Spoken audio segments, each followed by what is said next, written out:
Hey, what's up? Welcome everybody to the Christmas special that we're going to be having today. This is a Christmas special that we'll be talking about etymology. We'll be talking about the hidden origins of the symbols behind Christmas. Now, I know a lot of you have already been down the truth-seeking rabbit hole, and you've come across all kinds of information. I've also come across a lot of the same information, but hopefully I'll bring some new ideas to the table for everybody today. So, let me just get the chat box pulled up real quick and we'll jump right into today's video.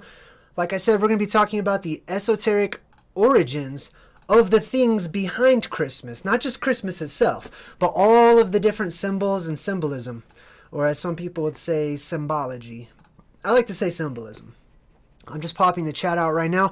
Welcome to everyone who is joining us today. I'm just getting the chat set up here so I can say hello to everyone. Okay, so Merry Christmas, or Happy Holidays, or Happy Winter, or Winter Solstice, or Hanukkah, Kwanzaa, whatever it is that you celebrate or don't celebrate. We are here to learn. We're here to discuss some things and think outside of the box when it comes to Christmas. Now, let's start off with a foundation. Okay. And by the way, I do know for those of you in the chat that the audio could be a little crackly from time to time when I get a little louder. That's something I'm working on right now. I'm trying to work out the kinks. But let's get right into our topic, which is Christmas. Now, many of you may have grown up much like myself. Many of you may have grown up where when Christmas time came around, your parents or your aunts and uncles or your grandparents or somebody in the family, they would put presents under the tree and they would label them from Santa. Usually the really good stuff, like nobody, for some reason, no one wants to give the really crappy presents Santa's name. You know what I mean? Like, I don't do that. Now I'm going to talk about Santa. As a matter of fact, we're going to talk about Santa first. Then we're going to talk about the elves. Then we're going to talk about the Christmas tree. Then we're going to talk about the North Pole.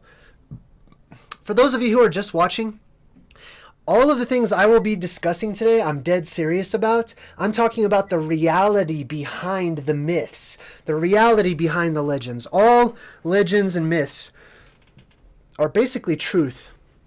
They're just told in a different way. They're told in story form, as are many of our traditions, including Christmas. Now, you may see some pictures down here below me. These are going to be a compilation of, there's a slideshow of various pictures of elves, trees, especially the ancient giant trees in the world that once was, Santa Claus, things like that, just to give you sort of a visual of the things I'll be talking about. Yes, we will be talking about Krampus, we'll be talking about Santa and all that good stuff.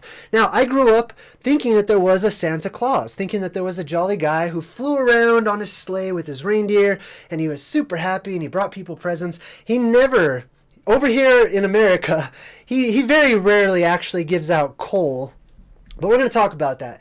But my point is, many of you grew up with this belief that Santa Claus was real, and your parents told you that it was real, and you may have grown up, teaching your children that it was real. Now, let me just stop real quick, okay? Everybody in the chat, please try to be calm, okay? Be calm and chat on, right? Only because I know that, this particular topic gets into avenues of religion and beliefs and things like that. Try really hard to separate yourself from your personal connection to these words, because there's going to be a lot of trigger words that I'll be saying throughout the course of our conversation, and I need you to keep an open mind about the ideas that I'll be presenting and talking about, okay? Because some of them are going to be actually quite taboo and controversial. So, my point is, Santa Claus is not traditionally real in the real sense. And because Santa Claus is not real, and we have told people that he is, and we have people pretending to be him, then it's kind of like some people have seen that as perpetrating a lie, as saying, oh, well, I don't want to lie, and I've been down that path, so I understand where you're coming from. But something that I was thinking about when it comes to Santa Claus and kind of promoting the legend or the story, or as some people would say, the lie, which I don't believe it is a lie. I believe that the truth is everywhere. The truth is everything. It's up to us to unravel the truth, right? But I do understand, especially if you've gone down the rabbit hole of learning more about the origins or the pagan origins of Christmas. Now, if I use the word pagan, that's one of those trigger words, okay? Try to separate yourself from how you feel about that word or what you've been taught to feel about that word. And just hear me out as I go. Pagan means the hill people, or people from the hills, or the mountains, really. So let's start off. Let's kick things off with Santa Claus, okay? And by the way, for those of you in the chat, I will be jumping in. I see everybody with the well wishes. I see everyone saying hello. Well, hello to everyone around the world. I'm going to jump into the chat. We'll do that halfway through. Halfway through the video, I'll jump in the chat, and we'll talk about all the different things that you guys want to talk about as far as Christmas is related. And then we'll finish up with some other topics. But let's talk about Santa Claus first, okay? And I'll be doing some screen sharing today as well, just so you can see the things that I'm looking at over here on my end. Now, many people who have gone down the Christmas rabbit hole, we already know certain facts, right? We already know certain things. Many people have put many things together. Like, for example, something very easy. Santa is an anagram, or could be an anagram for Satan, right? All you have to do is move the "in" over to the end of the word, and you have the word Satan, right? Now, I'm not saying Santa Claus is Satan, but we're going to break all of that down. I want to talk about the origins. So let me go ahead and bring up my screen sharing here. Now, I can do one of two things for you guys. We can do some screen sharing, and I could put it up on the screen like this, or we can do some screen sharing, and I can go ahead and put it up on the screen in large form. That way you guys can follow along with me here. All right, so, that's a quote from the Bible. That's going to take us into our Christmas tree part of our show today. Not sure what was going on with that. Okay. Okay, so Saint Nicholas. This is the origin, the popular origin for the character known as Santa Claus, right? Saint Nicholas. Nicholas.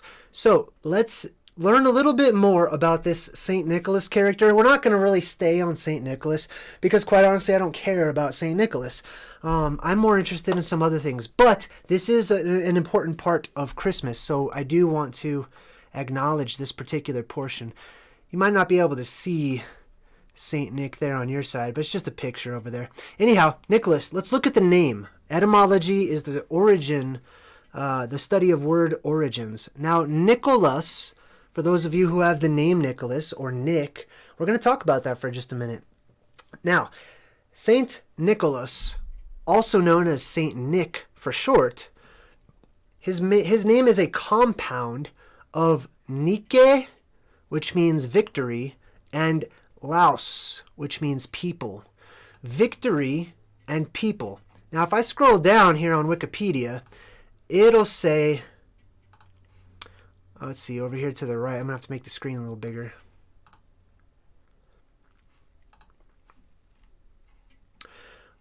Okay, so I'll just read it to you. You can't really see it because it's off the screen there, but it says Nicholas comes from Nike and Laos, victory and people. So they have translated that as like victorious, like sort of like a hero of the people, right?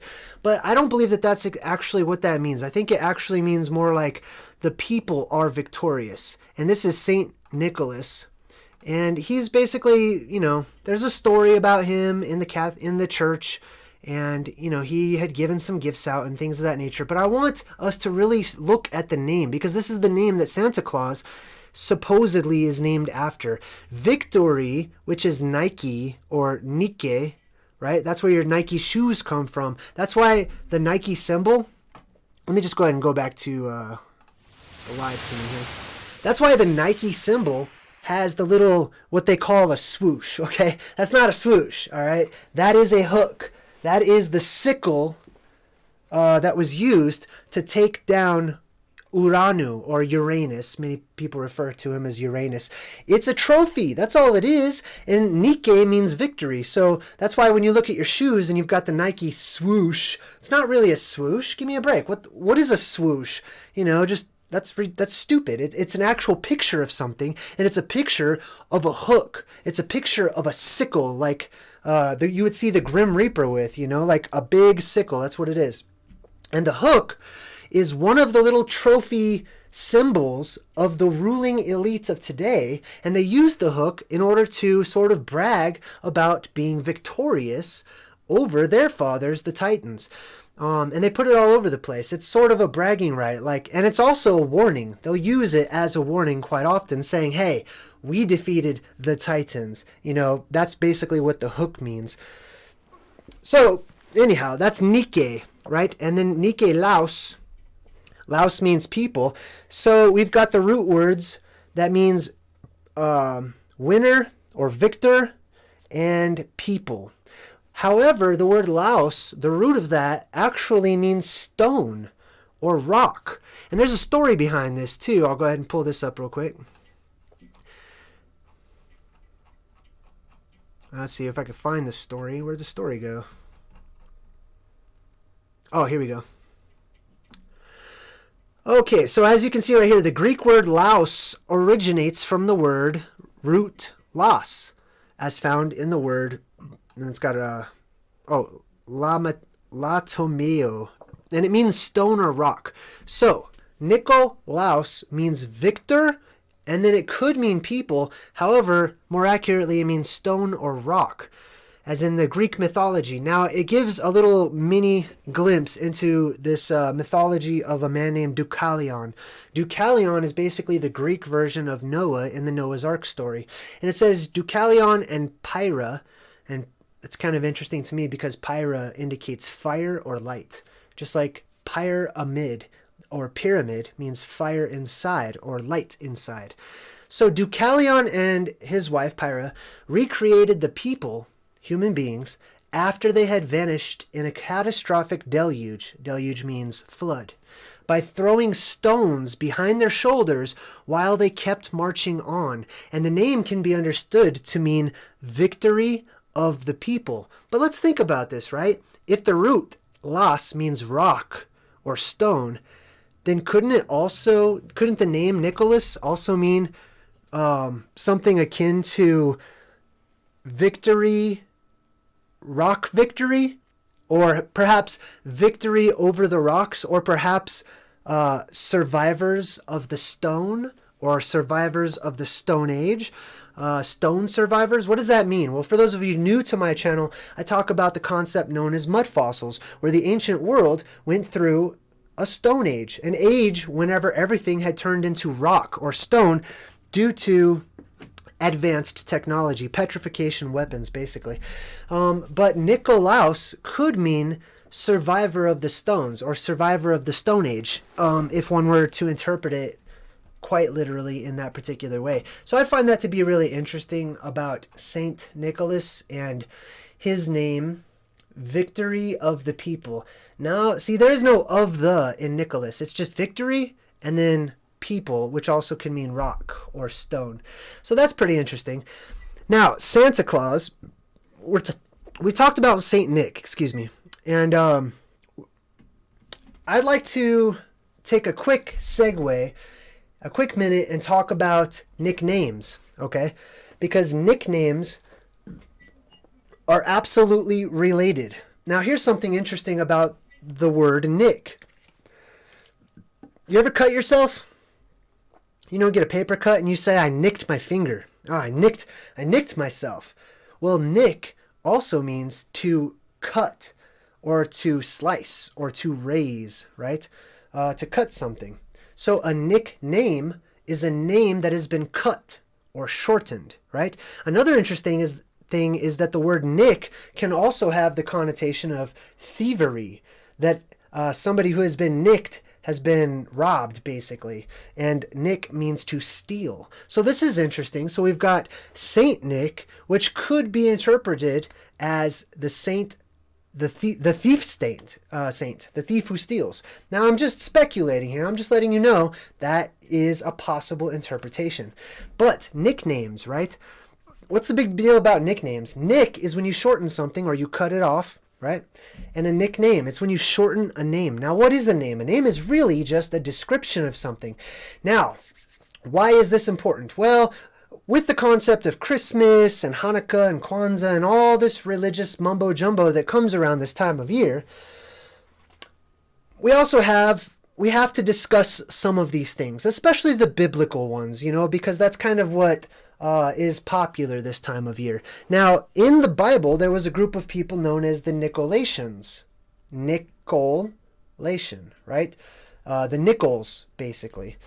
And I believe that nicknames, they shorten things, right? They shorten the description of something, which means it takes away the meaning of the name. It takes away the meaning of the words that are being said. It's all being shortened, just like that. Now, I've never been a huge fan of nicknames, as in shortening the name or whatnot, but this is actually something that the Jews were in trouble for at one point in time, because they started shortening names. They started changing names and giving nicknames to various people, but most offensively to the God of the Bible was that they gave the God of the Bible a nickname, a name that was shortened or cut or sliced, right? They stole the actual name away from that being, which is another, word that nick means. It means to steal as well. So I find that to be interesting. We've got the whole nickname concept. We've got Saint Nick. And if you don't know, Santa is just another way of saying saint, okay?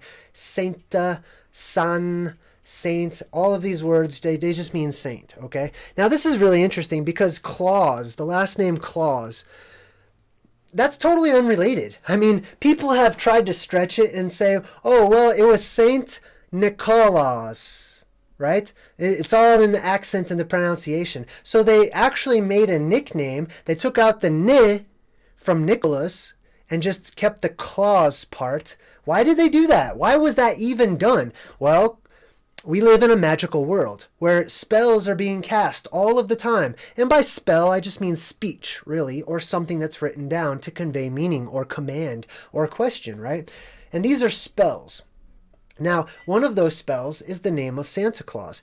And you can play with these things on various levels, because when we talk to other people, or when they read things, or when they look at symbols or colors and things of that nature, we've got what's happening on the forefront of the mind, and then we have the subconscious, right? So when you say Santa Claus, the word Claus might appear in the forefront of the mind, come out as Klaus, Klaus, or something of that nature, which you really don't know what that means. But what you do know is the word claw, right? And it's done like that purposefully. It's done purposefully, so you say the saint with the claws, basically. Santa Claus, the Saint Claus, right? That's exactly why that's done. And the nick shortened the original word, which basically took away from its meaning, right? I'm not a huge fan of that, because it also tends to delete and erase meaning over time. When those nicknames become popular, then they get even shorter and shorter and shorter and shorter until the original context is completely lost or a mystery to us, right? However, the good news is it's not completely lost, and it's not a complete mystery. We can figure these things out. So, Santa Claus. I know many of you are just itching to just talk about Santa Claus. So yes, Santa is an anagram for Satan. Let's talk about Santa, right? Is Santa a bad guy? Is Santa a bad guy? Is Santa a bad guy, or is Santa a good guy? Well, what kind of question is that? Because I know a lot of people are immediately thinking, oh, Santa's a bad guy, or oh, Santa's a good guy. Well, ultimately, you don't know, right? You never met Santa. You never had any dealings with Santa. So let's just be honest with ourselves and say, I don't know, but I lean towards him being good, or I lean towards him being bad, or you know what I mean? Like, let's not make a solid case and judge anybody until, we've got a little bit more experience under our belts. I would like to go forward without bias, attitudes, or thought process, okay? But it's okay to have your own feelings about things and share those, which I will, by the way. So, Saint Nick was the patron saint. Patron, the root of the word patron is pater, right? And it means father, basically. Interestingly enough, it can also mean rock. Rock, stone, or father figure, right?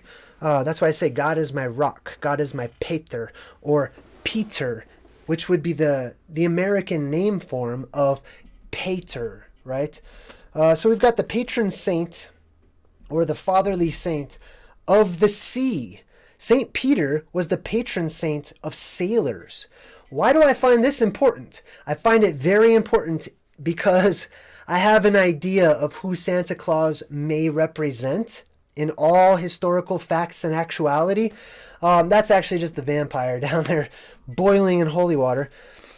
So, Saint Nicholas, the patron saint of the ocean, of sailors, basically.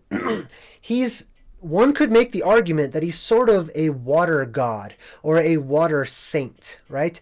Some sort of spiritual deity or angelic being or something of that nature associated with the ocean. Why is that interesting? Well, because there are many other characters out there in our myths and legends, our oral traditions, and all of our religions, and some of these gods usually have authority over certain areas of our world. Usually there is a god who has authority over the water, and they are known, or he is known, as the water god, or they are seen as the water gods. Some people would go so far as to describe them as fish gods, or amphibious gods, or reptilian gods. You see where I'm going with that? Okay, so St. Nicholas was the patron saint of the sea. Another reason why that is so important, especially when taking the religious viewpoint and stretching it from the time of St. Nicholas until today, and we see the correlation between the maritime law or admiralty law, the laws of the ocean, the UCC, the Uniform Commercial Code, the merchant marine laws. Basically, these are contractual laws. The ocean laws all deal with the exchange of goods and services, okay? It's all about business, basically. And I find this very interesting. We've got St. Nicholas, who is directly related to Santa Claus, who is an anagram for Satan, who is directly related to the god of the ocean or the patron saints of sailors, same type of thing, right? So we're starting to connect a few dots here.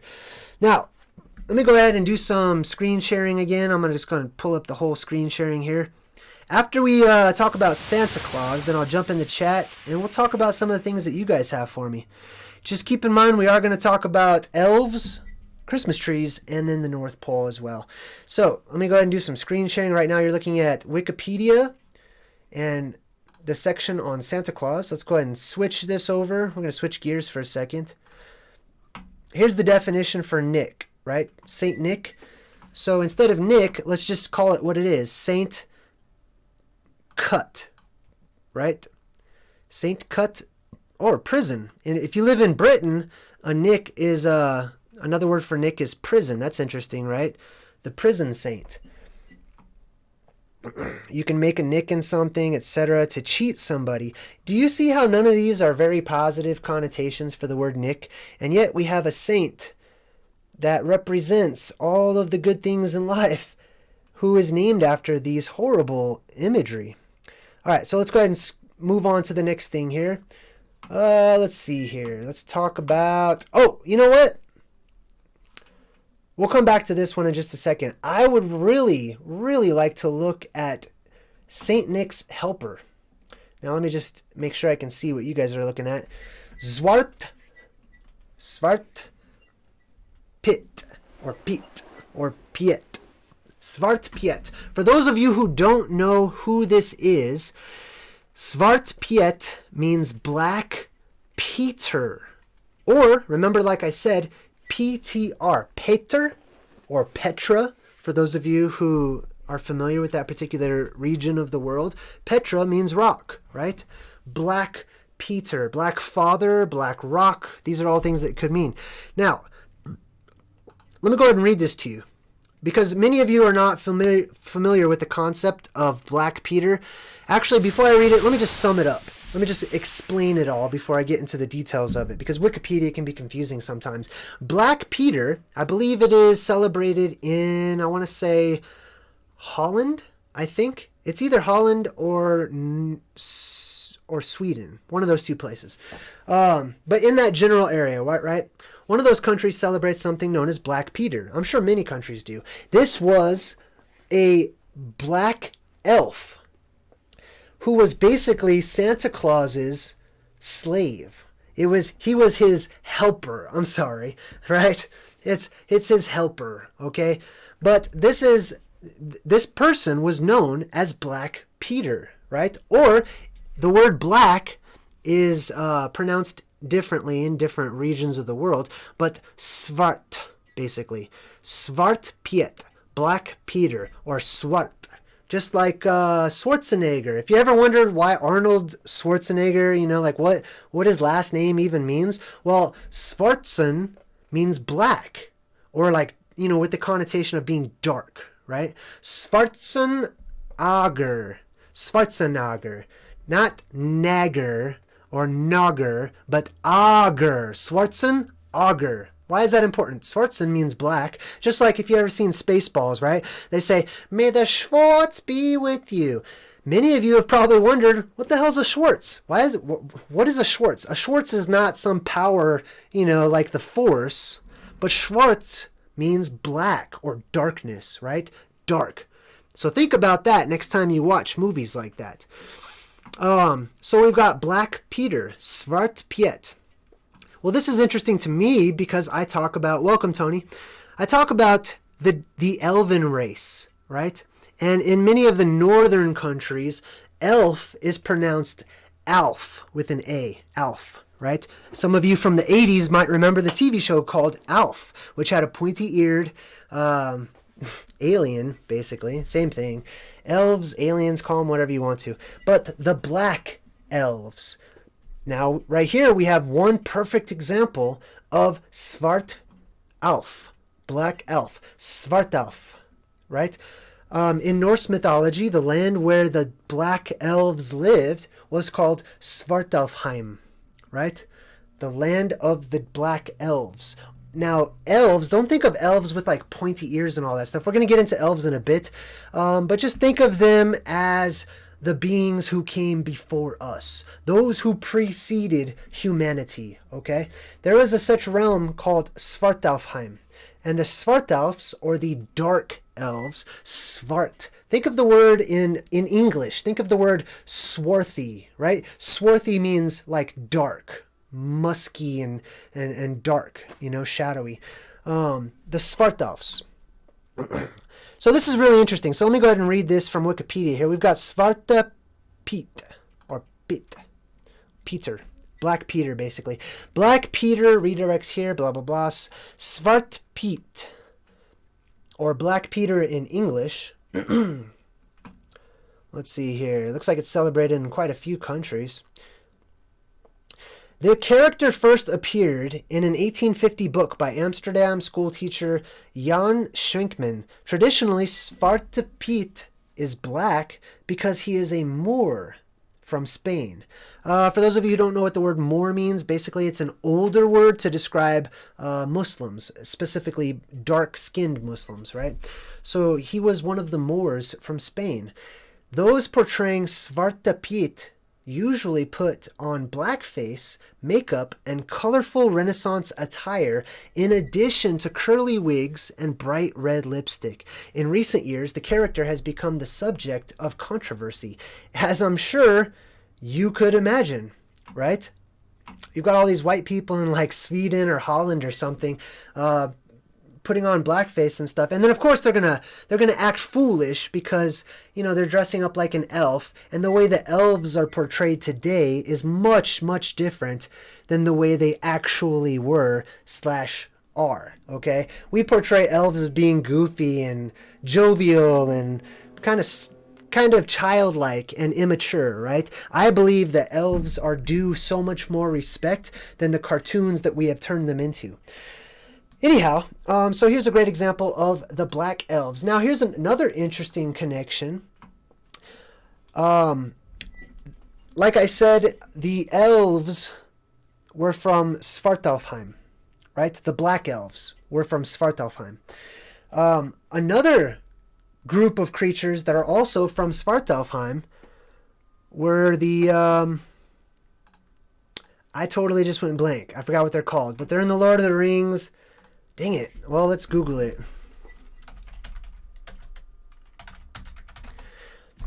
I can't believe I forgot what they're called. Oh, dwarves. Yes. Okay. You'll have to excuse me. So, dwarf is basically directly related to black elves or dark elves. So, a lot of times throughout history, we tend to like separate one thing into like many things and many things and many things because of our own cultures, because of our dialects, because of the different places we've lived, different times that we have experienced these things. So we can retrace all of what seems like many different people or classifications or races or things like that. We can sort of backtrack them to figure out what the origins were for these things. If you're wondering why I put pictures of vampires and all these weird looking pictures down there, it's because vampires are elves. They are the El, they are the Elohim, they are the Allah, they are all of these words that we have are exactly what you're seeing below, okay? Now, let's not jump to any conclusions and decide on good or evil just yet, because we have quite a ways to go. All right, where was I? Sorry, guys, I'm just going back and forth on my tabs here. Okay, so we're talking about Black Pete, or Svarte Piet, right? Let's see here. I want to talk about the name of Schwarzenegger real quick. I know it's a little off topic, but let's get back to that, right? Arnold Schwarzenegger. This is a name that's known worldwide. And a joke when I was a kid growing up was like the rhetorical question. When you respond to somebody, they ask you a question and you want to give them a rhetoric response, you say, is Schwarzenegger hard to spell? If the answer is yes, basically. But what does Schwarzenegger mean, right? Schwarzen means black. Ogre is our word ogre or egger, right? They're pronounced different ways. There's different dialects going on, but that's the root of it. Agr. Egger, same thing, egger. An egger is not somebody who throws eggs at somebody's house. It's an ogre. The ogres or the ogres of our time, in our language, right? This is the ogres. The black ogre is exactly what Arnold Schwarzenegger's name means or implies. Now, why is this important? Well, because we're putting history back together. We're following the trail of breadcrumbs of information in an age of awakening where we can see with new eyes, take all of the clues that have fallen to us and put them back in order. Schwarzen, Ager, right? Auger. Ogre. That's where we get the word ogre. Do you know what a female ogre is called? An ogress. Ogres, right? Ogres, basically. Ogres come from giants. They are giants, okay? Giants literally, physically, actually, and historically walked our world. We fought against giants.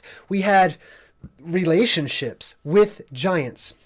This is a fact. This is a fact that should be a part of our educational system. However, it's not. This is one of the things that has been swept under the rug for thousands supposedly thousands of years, but for a very long time. Okay, it's been deleted. There has been an attempt to suppress the information about giants. Nowadays, when we talk about giants, we talk about giants as if it's fairy tale, if it's myth, it's an old wives' tale. Those things never really existed.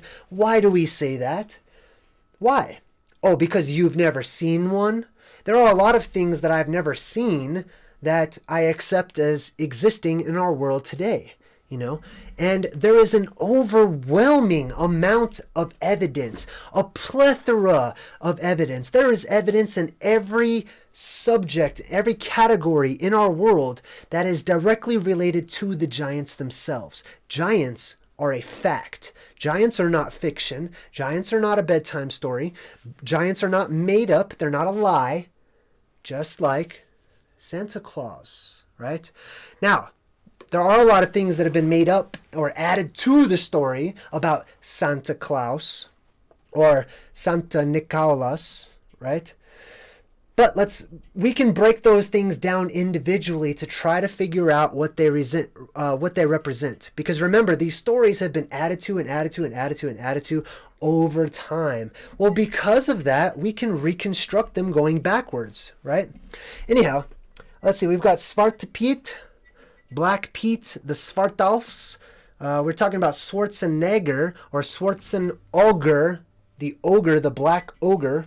The word augur is basically, I believe it means those of Og. King Og in the Bible was the remnant of the giants who had been wiped out during the flood. Actually, I believe King Og was a titan. And I'm going to go into that in another video on another day in detail. We're going to break down King Og. We're going to talk about King Og because I've been doing a lot of studying about him. However, other related words to Og are the augur, those of King Og, or those of his lineage, because he did have a lineage. In Italian, the word ogre is actually pronounced orco, right? The orcs. The orc is directly related to ochre, like as is the word okra, for those of you who didn't know that. But anyhow, Og and his offspring were the augur, right? Those of Og. Or the females were the ogress, which sounds like ogres, plural, right? Orco is the name for Og, or ogres, in Italian, which is really interesting.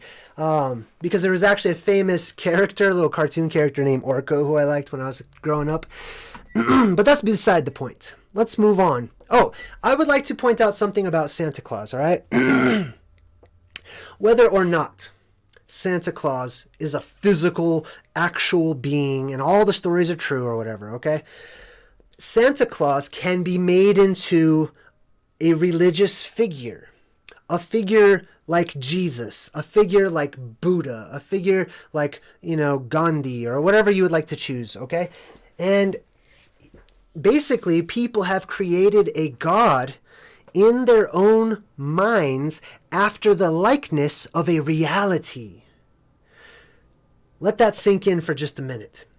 People have created, imagined, which is really an amazing thing, and I congratulate you all for being so imaginative, but we have created a deity, right? Maybe not the deity, right? But these people who have done this time and time again, they have basically created a deity out of thin air, out of this Santa Claus figure. How do I know that? Well, let's look at the main thing. The main thing is that, for me, Santa Claus is given food and drink offerings. What's a food and drink offering? Well, a food and drink offering is whenever people would go to their temples, they would go before one of the statues of their gods, and they would basically offer food to the statue or to the painting, or maybe they would just leave it there in the hopes that their invisible deity would eat the food offering. Usually, in the Bible, there were different kinds of food offerings. It didn't always have to be a burnt offering, which is like steak or like cooked animal, dead animal that people cook.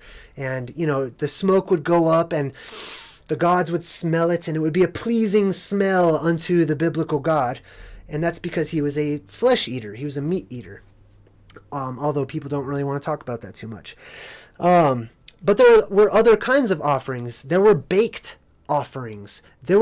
It was like pies and cakes and cookies and things of that nature. Well, that's exactly what people do for Santa Claus. They leave him food and drink offerings that we call milk and cookies. We just don't think anything of it. Like, oh, let's leave milk and cookies for Santa. Why would he want milk and cookies? You know what I mean? Santa is a grown, supposedly, according to the story, a grown elf, okay? Who has lived for thousands upon thousands of years, an immortal. Why would you feed a being like that milk and cookies? Milk is for babies and babies only. When you're done drinking the milk, you move on. You know, like, you don't need milk after a certain point in your life. Especially not like the milk of a cow. We're going to give that to Santa Claus. Anyhow, it's very symbolic in and of itself. And the symbolism is behind eating away at the childlike mindset. You know what I mean? It's kind of like Saturn or Chronos. Chronos, which is directly related to the Santa Claus figure. Let me put some stuff up here on the screen here. Hold on. Let's bring up some pictures of Santa Claus real quick. All right.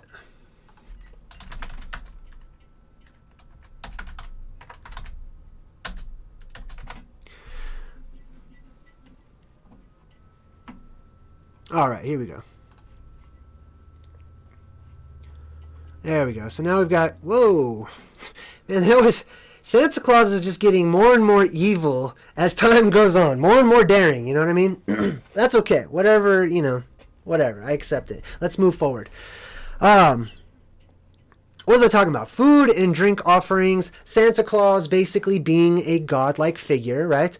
Why does he have a beard? Right? He has a beard because he's old. I mean, that just makes sense, right? But he's an elf. Only the elves who were hundreds of years old got to the point where they went through puberty, and then they started growing out their facial hair and things of that nature. That's why we have what I call the Elven standard of beauty, right? A very clean-shaven, like tight-skinned kind of look to us, and we believe that that is beautiful. That's because we associated beauty with the gods who ruled over us, and that's what the gods looked like. But that's not what all of the gods looked like. That's only what the younger gods looked like. The younger gods were the ones who were given all the work. You know, they were the shepherds. They're the ones that went out amongst the flock and tended to the sheep of the world. And they had not gone through, for the most part, they had not gone through puberty yet. Because these were immortal beings. It took them a very long time before they matured, you know. That's why you will only see certain god beings with a beard or with facial hair. These would be the older ones like Zeus and Chronos and Poseidon and things of that nature. They always have these huge full beards. That's because they are very old and they were hardly ever seen because they didn't need to be seen. They had the younger gods doing all the work for them. They were basically non-existent. They didn't want to meddle. They didn't want to get involved in puny human affairs and all these, you know, all these insignificant trifling details that humans have where they bicker about things that don't really matter to a being who has been around for a few thousand years. You know what I mean? Like, you tend to rise above all of the petty stuff when you live for a very long time. Okay, so that is Saint Nick. We're talking about the food and drink offerings. Now, why does he wear red, right? Well, I believe that this comes more from like the Catholic Church because many of their saints were depicted as wearing reds. The cardinals are always wearing sort of a blood red. Hey, welcome, Kristen. He's got the full beard, like I was saying, because he represents Odin. He represents the older gods, right? He represents some of these gods who have been around for a very long time. He also is wearing the Phrygian cap. If you look at that cap up there, look at Santa's hat, right? Most people just call this Santa's hat, but it's not. It's actually known as the Phrygian cap. So let's go ahead and do a search real quick of the Phrygian cap. It starts with PH. PH. Boom. Phrygian cap. Okay, so here you go. If you've ever wondered why our Christmas hats look the way they do, with the little ball in the end, and you know, it kind of leans out, and it's kind of baggy. The Smurfs are a perfect example of this. This is the Phrygian cap. This is also the same kind of cap that the elves are always portrayed as wearing, or typically portrayed as wearing, I should say. Specifically, like Link from The Legend of Zelda has a Phrygian cap. The Phrygian cap is a wizard's hat. It is the hat of the wise men. So why does Santa Claus have a wizard's hat? Well, I think the answer should be obvious. Santa Claus is a wizard. I mean, let's just go ahead and say that. Santa Claus is a wizard. You can't chalk up what he does to the miracles of God, because the concept of Santa Claus is very anti-biblical. So we can't say Santa Claus is, all of what he does is miracles of God. No, it's magic. Well, what is somebody who practices magic? He has a Phrygian cap, a wizard's hat, right? As a matter of fact, let me just go and pull up the wizard so you can see. Here's a Phrygian cap. I'm going to keep these tabs all separated so we can reference them. Let's type in Gandalf. I don't know how to spell Gandalf. I know what Gandalf means, though. See that right there? A-L-F. You see that? Alf, or elf, right? Right there in Gandalf's name is the word elf. That's because he is an elf. Gand means basically staff bearer. So the elf with the staff, or the elf with the rod, okay? Which is a magic rod. It's a magic wand. Look at his hat. It's the same exact Phrygian style hat. It just has a much bigger brim on it. It's the same thing as the witch's hat. It's the same thing as the dunce cap that was handed out to quote unquote stupid children in school a long time ago. Why would they put the dunce cap on you? Not to embarrass you. They thought that by putting the Phrygian style cap, the thinking cap, so to speak, if they put the thinking cap on you, or the wizard's hat, the Phrygian cap, the headwear of the gods themselves, that it would sort of impart knowledge, that it would make a person smarter. It wasn't a representative of being stupid. It shouldn't really be called the dunce cap. It was a Phrygian cap for dunces. It was a tool to make them smarter, because smart people, or wise people, or wise men, or wizards wore the Phrygian cap. So that's exactly where that comes from, and that's why we see let me get back here. That's why we see the Phrygian cap on Santa Claus. Okay? Saint Claus, Saint Nicolaus, okay? Or the Saint of the Claus. That's why he wears the Phrygian cap. Now, some people have also speculated about why he has, the sheep, what do you call that, fleece all the way around, and that's sort of like he's a wolf in sheep's clothing and things of that nature. But what I do know is that Santa Claus, or Santa Claus, is a wizard, okay? This represents a wizard. There were wizards. Now, remember how a minute ago I was talking about giants being real? Some of you out there said, oh yeah, of course, yeah, I know giants are real. But then whenever I say wizards are real, about half of that crowd fell off, and they were like, I don't know about that. It's just a little weird, like, yeah, giants, but no, I don't know, not wizards. Because, here's why. If I keep doing this, then I'm going to bring up witches next. We're going to establish that they are real. We're going to bring up orcs next. We're going to establish that they are real. Basically, all of the fantasy races and characters that you've ever come across have their roots in reality, in history. But many people don't want to face that fact. But that's okay. We're just giving out the information to whoever could use it, whoever wants it. Okay, let me get back to my screen sharing here and just check on what else I have pulled up. Okay, so Santa Claus, he goes down the chimney, right? Santa Claus goes down the chimney. He goes down the place of fire and enters into your house. Why would he do that? Why wouldn't he just come through the door? I mean, if he can put his finger to the side of his nose and perform his magical spells to make him small enough to fit in through the chimney, couldn't he just be small enough to fit under the door or things of that nature? And how many chimneys are there in the world, really? They purposefully made it so that the Santa Claus came down through the place of fire. Okay, so it's directly related to the whole Satan concept. Santa basically had a slave. He's the leader of this certain race of elves.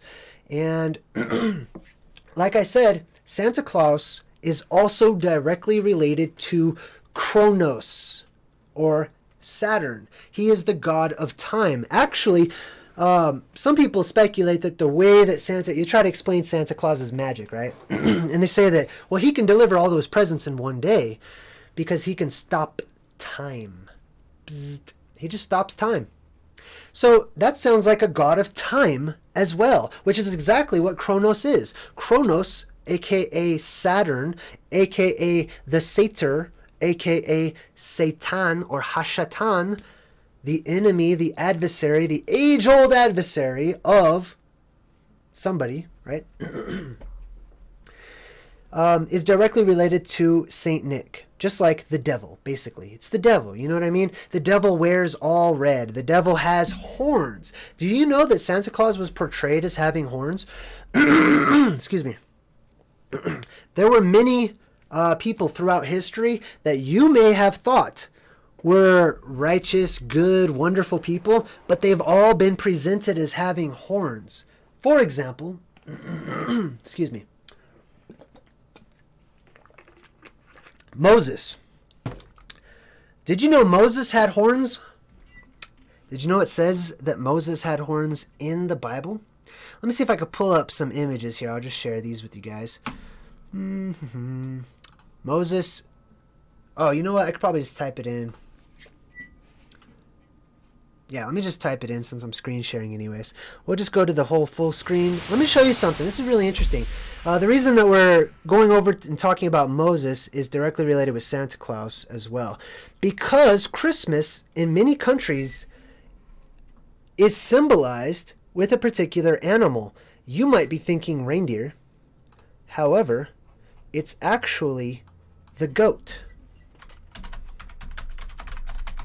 Moses with horns. Let's go ahead and look this up real quick.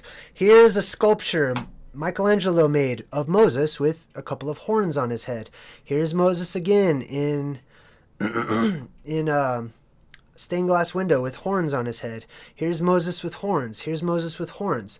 There are hundreds of pictures depicting Moses with horns growing out of his head. Now, many people would say, oh, well, that's symbolic of the age of the ram. No, it's not. Moses had horns. It's not, I mean, yes, it can be symbolic of the age of the ram. However, that's not literally what it's saying. It's literally saying Moses had horns. Let me just, I'm going to try to push through this. After we get through this segment right here, we'll take a quick break and then we'll come back and I'll jump in the chat with you guys. Now, let me show you something else here. Let's go back to the search and let's type in, let's see here, Christmas goat. Now, this image right here in particular, oh, Sweden, the Yule goat. Let's type in Yule goat. Okay, so like I said, many people would think that the animal associated the most with Christmas is the reindeer, but it's not. The reindeer is symbolic, but that is not the animal that is mostly associated with Christmas throughout the rest of the world. It is actually the goat. Now look at this goat right here. They call this the Yule goat. And I think this is in, I want to say, where is this? Scandinavia? Anyhow, they make this huge goat every year around Christmas time, and then they burn it, basically. Now, it's not burned purposefully. They're not supposed to burn it, but somebody always ends up burning the goat. And the goat is directly related to Christmas. The goat, many of you might not have known this either, is that the god Thor, the god of thunder, right? For those of you who are Imagine Dragons fans, thunder, right? I was lightning before the thunder, the god of thunder, lightning falling down from the sky, right? Falling like lightning from the heavens. I was lightning before the thunder, the god of thunder. Everything has meaning behind it, and life is pretty esoteric, and it's fun for me to try to rework it and put it all back together. Anyhow, The god of thunder. Well, younger people out there will think about the Marvel movies and you'll think about Thor, right? Thor was also one of the patron gods of the sea because of the sea storms. People would call upon the god Thor to protect them while out at sea. Well, we already established that Saint Nicholas, right? Nikolaus, that he was the patron saint of the ocean as well. That sailors would call upon Saint Nicholas when they were in trouble, when there was a storm on the way, in the same way that they would call upon Thor in other parts of the world. Now think about this. Thor, it is said, was able to fly through the air not just by holding on to his magical hammer or whatever, but he had goats, or at least one goat, that pulled him through the air. He had a flying goat, right? This is exactly where the whole concept of the reindeer. Of course, we do have Mithra, right? Mithra was the sun god who rode upon an eight-legged, I think it might have been a reindeer, but it had 8 legs, and each one of those legs turned into an individual reindeer over here in America. Excuse me. I'm losing my voice. That's why I said I'll try to push through this. We're going to wrap up Santa Claus here in just a moment. And we're going to end up talking about the reality behind the elves, or the elven race. The El, the Elu, the Elohim, the Allah, the Alf. So many different words people refer to them as, right? But we're going to talk about elves. And why are elves painted as being some cutesy, cartoony caricature of their former selves?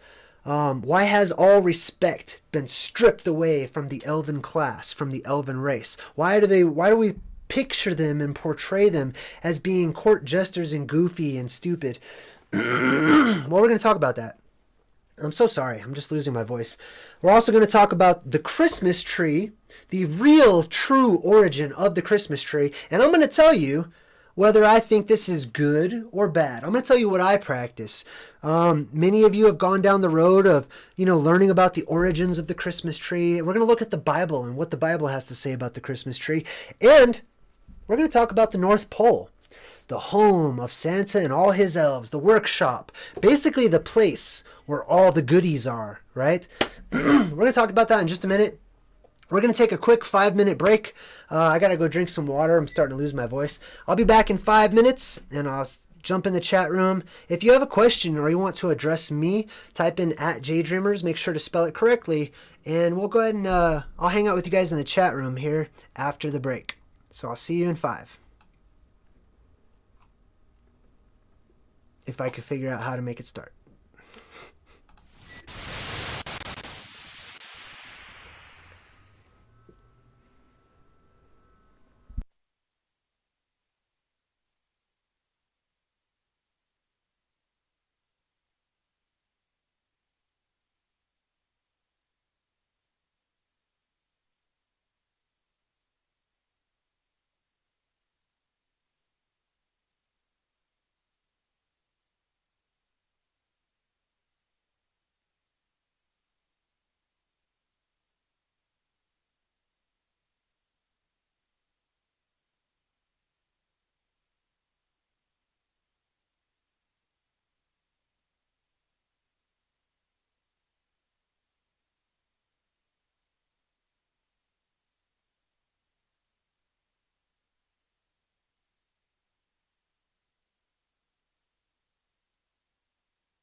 Okay, I'm back.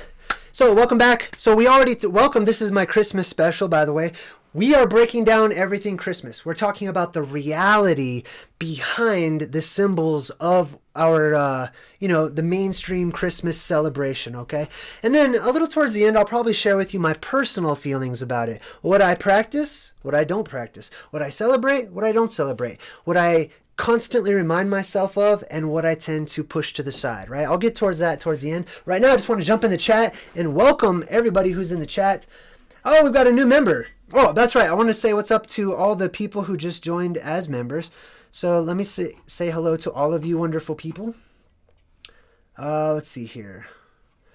I have to stop screen sharing for just a second. There we go. Okay, so new members, I just want to give some shout outs to James Bial, Jenny Baker, Tommy the G, and David V. Nice to meet everybody. Welcome aboard. Now I'm going to jump back into the chat, and we'll take questions. And we'll do questions and responses and stuff like that. If you want to talk to me personally, just type in @JayDreamerZ, and I'll be sure to read your comments out loud. We're talking about 4 main topics, okay, that revolve around the whole Christmas season and things of that nature. We're talking about Santa Claus. Welcome, David. So every time I get a new member, you pass through the mirror, basically, is what that is. Anyhow, we're talking about Santa Claus, an anagram for Satan. Also, dressed up, just like Satan would be. Also, kind of looking exactly like the ancient gods, like the god Odin or Woden, right? Which is where we get the days of the week from. Those of you who don't know this, your days of the week are not just named Monday, Tuesday, Wednesday, and they have no meaning to them. Now, you may understand Monday, the word day, but you don't know why it's called Monday, or Tuesday, the day of twos, or Wednesday. What's Wednesday, right? Everyone wonders, why is it spelled like that? Teachers can't even answer that question. Let me tell you, it's really easy. It's Woden's day, the day of Woden, which is another way of saying Odin. Just like, you Marvel fans know Odin, the father of Thor. He has his own day, Thor's day, right? Tyr or Tuesday, the Satyr day, Saturday, the day of the sun, the day of the moon. That's just all what those days of the week are named after. Anyhow, hey, what's up, Brian? Oh, by the way, you guys, your names are going to turn green in the chat, which is kind of cool. And you'll also get your little leaf and get to watch it grow into an awesome tree. So Brian says, JayDreamerZ, what if Thor's goat represented Satan, or Thor's control over Satan at that time? See, Brian's talking about, a minute ago, we were talking about how Thor was pulled through the air by basically magical goats, okay? And we are establishing the connection between goats and Santa Claus and the quote-unquote devil, all right? Even in the Bible, in the Old Testament, there was this sort of thing that they did once a year, where they would take 2 goats. One of those goats would represent the devil. One of those would be a goat that the people would place their hands on. They would basically transfer all of their sin or all of their wrongdoing onto the goat, and then they would let that goat, one of the goats would go free. That was the escape goat. It was the goat that escaped, and that's where we get our term scapegoat from, right? The goat that was allowed to leave, the goat that got away, basically. Now, many people don't know they didn't want that goat to wander back into camp, so typically they would kind of follow the goat after they let it go, and they would kill it anyways, which is very deceiving and carries a lot of trickery on the part of humanity. I feel sorry for the goat. But then there was the other goat that was the Yahweh goat. It was the goat that was the Savior goat. It was the goat that the people would slaughter after they had imparted their sins to it, and it would all be symbolic of the coming of Jesus. Anyhow, the goat that got away was also known as the Azazel goat, or some of you would say Azazel, right? And you may know the name Azazel because he was one of the 19 leaders of the fallen angels mentioned in the book of Enoch.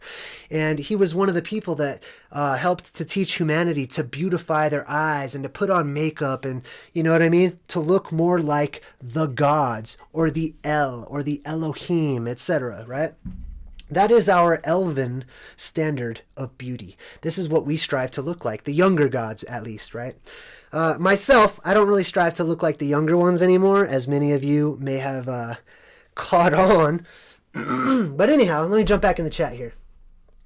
Michael Albert says, JayDreamerZ, what are your thoughts on Eric Dubé's video on Santa being a person who collects mushrooms? Have you seen that video? No, I have not seen that video, but like I said, there's truth in all things, but the whole Christmas revolving around a psychedelic mushroom does not hold a lot of water for me. It's like, I think about it and I go, okay, I could see how that would be, something. However, it doesn't seem to have a whole lot of substance. Like I said, I haven't seen that particular video, but for me, I'm talking about the reality of the beings that lived and breathed and walked right alongside us, right? Now, I will do a video about psychedelics and drugs and legal versus illegal and pharmakia and sorcery. I'm going to do a video about all that stuff in the near future next year. Searching Truth says, JayDreamerZ, what is the difference between a ram and a goat? I don't know. Let's look it up. Let's check it out.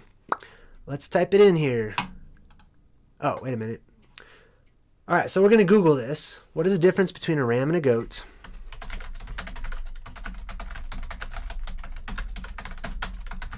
I think it's, I want to say a ram is just a male goat, but let's see. It says a goat is Capra gregarious. I don't need to know all that.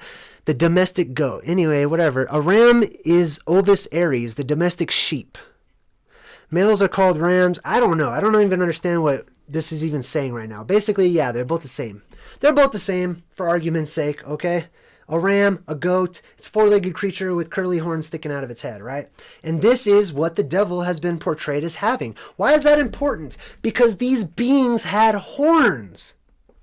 I really shouldn't use the past tense. I really shouldn't say had.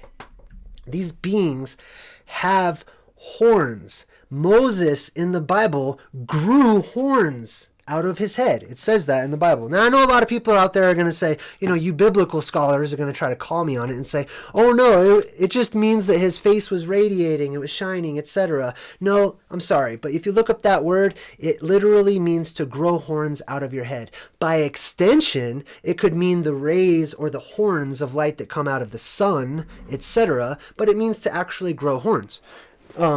Which is how they depicted Moses. You know what I mean? They pictured him with actual horns coming out of his head. The Anunnaki gods, they had horns that came out of their heads, and the more horns they had, the more rank they had. The higher up on the food chain they were. The maximum amount being six horns, right? 60, the number 60. It was a sexadecimal system.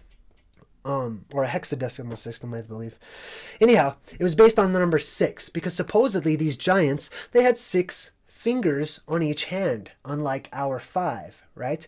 Many of these giants have been uncovered, and they all have 6 fingers. They're looking for the 6-fingered man. For those of you who are Princess Bride junkies, the 6-fingered man is significant. Why did they put a 6-fingered man in the movie The Princess Bride? Now you know what the significance is there, right? The number 6, directly related to the giants themselves. We will talk about the number 9, but we're going to talk about that whenever we talk about the North Pole. David V says, JayDreamerZ, what are my thoughts on QAnon? A bit unrelated and kind of touchy, so I completely understand if you don't want to answer. Well, I do want to answer, but you're right. It is unrelated, so we're not going to talk about QAnon today. We will say that for another time. If anybody, I'm just jumping in the chat before we move on to the Elven race. For those of you who are joining us, this is my Christmas special. We're breaking down the esoteric reality behind Santa Claus, the Elves, the North Pole, and specifically the Christmas tree. I'm really eager to talk about the Christmas tree, but I'll take 2 more comments or 2 more questions in the chat. Type in @JayDreamerZ if you'd like me to read your comment. But this is the whole Christmas season. Why is this Christmas season celebrated by every culture? It's not just because, oh, the sun goes away, and so all the primitive people were cold, and they were all afraid because they didn't think that the sun was ever going to come back again. Get the heck out of here with that story, man. Nobody believes that. I'm sorry, I shouldn't yell because the microphone, right? Microphone will get all popcorn on me. I don't believe that story, okay? I don't know how many of you believe that. It sounds good, okay? I can understand where they're going with that. However, we live in the upside down, or as I call it, the upside dark, right? The upside down. Everything's backwards here. So if I was taught in the school system that the further back in time we go, if we go linear, back in time in a straight line, people just got less and less educated until we were just Cro-Magnon. We were just cavemen, you know? We were uneducated. We didn't know how to make a fire. We were pretty much monkeys, just making guttural sounds to one another, right? And so when we saw the sun get further and further away, we started getting all afraid because it was just going to disappear and never come back again. Are you kidding me? Don't you think, don't you think that people had memories?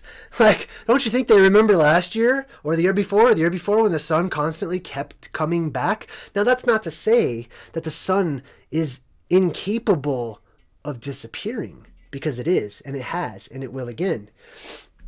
However, I don't see our ancestors as being that stupid, as they were terrified that the sun was never going to come back, and so they had this big celebration to, try to psych themselves out and pretend like it was going to be okay. I don't believe any of that stuff, okay? Now, I do find it to be really interesting that Santa Claus only comes during the darkest parts of the year. The darkest parts of the year. Vampires, right? I've already established in many of my videos, vampires are symbolic of the Anunnaki, of the Elven race, of the Elu or the Elohim, right? These ancient gods, those who came before us. There's something that they don't like about the light that is in our sky. They are photophobic, okay? They can't be out in it for too long. It hurts, okay? And they can't see very good in it. They see much better in the dark. But these gods, these Anunnaki, these vampiric beings, and when I say vampire, I don't automatically mean bad, okay? Like I said, try to step outside of the concepts of the good guys and the bad guys. You're on team Edward or you're on team, whatever his name is, I don't even know. You know what I mean? But they were the vampire gods. These were the pale-skinned gods. These were the Elfbane, the elven legs, the ivory gods, etc. And that's why they're depicted like that. That's why these tribal cultures all the way around the world, they paint themselves white. They put on white paint to depict these white gods. And when I say white, I don't mean Caucasian, okay? I don't mean white like people would say this is white. Like, oh, that's a white guy on the TV right now. No, it's not. That's a pink guy. You see me? That's pink, okay? When I say white, I'm talking paper, ivory, white, okay?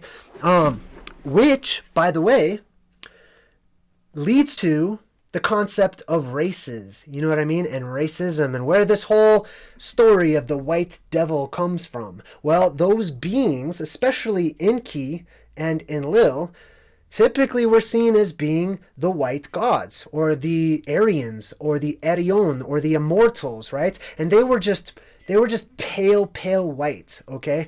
And if humanity and humanity's issue with racism comes to mind, just take a break, take a breath, take a pause, and come back when you're ready. You know what I mean? Because I'm not talking about racism yet. Not yet. I'm just talking about actual color. And the color of those gods was always depicted as being, well, not always. For the most part, it was depicted as a very, very white color. And I'll get into that a little bit later. Anyhow, let me jump back into the chat. And then after a couple more questions, we're going to talk about the elves. The Junior Kubaki says, JayDreamerZ, ironic that Pennywise, being a dark elf, is actually a mind-bending spider. I have thoughts on that, but not sure how super intelligent underground spider connects to elves. You're not wrong. Spiders, or the spider symbolism, is directly related to the elven race, or to the Elu, because They worship the spider queen. They worship the spider goddess. Okay, and that's another video I'll be doing. So I'm not going to go into too much detail about that today. But you're right, and you're on the right track. You know, they worship the spider goddess. As you can see in so many different movies, specifically of the perfect example for that is the movie Coraline. So if you've ever seen Coraline, you have a really good idea of who the spider god or who the spider goddess represents. It's also in the Gnostic writings, right? Sophia, the female energy, the female creative force in our world, went and hid herself inside of a giant tree while these titans were running around trying to kill her. And that is directly related to my tree portal theories that I've talked about before as well. Orest Damore says, JayDreamerZ, have you seen the movie Upside Down? I'm not sure. I'll try to remember that one, but I'm not sure if I've seen that one or not. I've seen a lot of movies. Let's see. We've got last one. Daniel Spencer. Like the movie Coraline. Yes, you are right. Just like the movie Coraline. Okay, I'm jumping out of the chat for a moment. Now we're going to talk about the Elven race, the El. And after the El, we're going to talk about the Christmas tree. So stay tuned for that. Okay, so in a nutshell, I talk about the Elven race all of the time. I made a really short and concise video called Breadcrumbs. And it's about the Elves, right? I also did a really good video called The Secret of the Elves. And in a nutshell, I'm going to break it down, okay? There are three classes, main classes of beings that have existed in our world. You have the Titans, which were here first. You have the gods or the giants, which came after them. And then, of course, you have humanity. Now, there could be a fourth contender, which is artificial intelligence, but we're waiting to see whether or not they have the capacity to say no to their programming. Because for me, that's really what it means to be alive. You have the option to say, You know what I mean? Otherwise, you're just programmed. You're just a robot. Like, you're just in control. You don't really have a life of your own. It doesn't mean that you choose to be rebellious. It doesn't mean that you choose to be bad or anything like that. It just means that you have that option on the table to reject your own programming. And to me, that's an indicator that there is life there. Anyways, Jay Analyze says he loves this stuff. So I'm glad that you do. Merry Christmas, by the way, to all of you people out there. If you don't celebrate Christmas, then happy day to you, however you'd like to call it. People are so hung up on words, you know what I mean? But that's good. That's good. Let's get deeper into those words so that we have a better understanding of them. Because when we have a better understanding of things, fear dissipates. Like I talk about all the time, there's no such thing as fear except for whatever you just create in your mind. Fear is your very own. But I'm not going to go down that tangent. Okay, so I'm jumping out of the chat. We're going to talk about the El, okay? I break down the word El. It basically means mighty leader. And the world, during humanity's early age, was full of mighty leaders. And many of our best writings and our scriptures, our historical records of these beings have mostly been hidden. The only writings that are public today and popular are the religious writings that are the instructions from some of these beings that pre-existed us, known as the El, or those of the El, which are known as the Elu. Now, interestingly enough, the Illuminati have different degrees, or I should say the Freemasons have different degrees as to how high up you are within the organization. Every time you achieve a new degree, you get a new title. You get a new name. One of those names is the Elu of 9, or the Elu of, I think it was 15 or something. Elu means of the gods. It also means Elv, E-L-V, because V, U, W, and F are all interchangeable. Okay, they're all basically the same sound and the same character in the ancient alphabets. So it's the Elu, or the Elv. The Elven race, as I refer to them.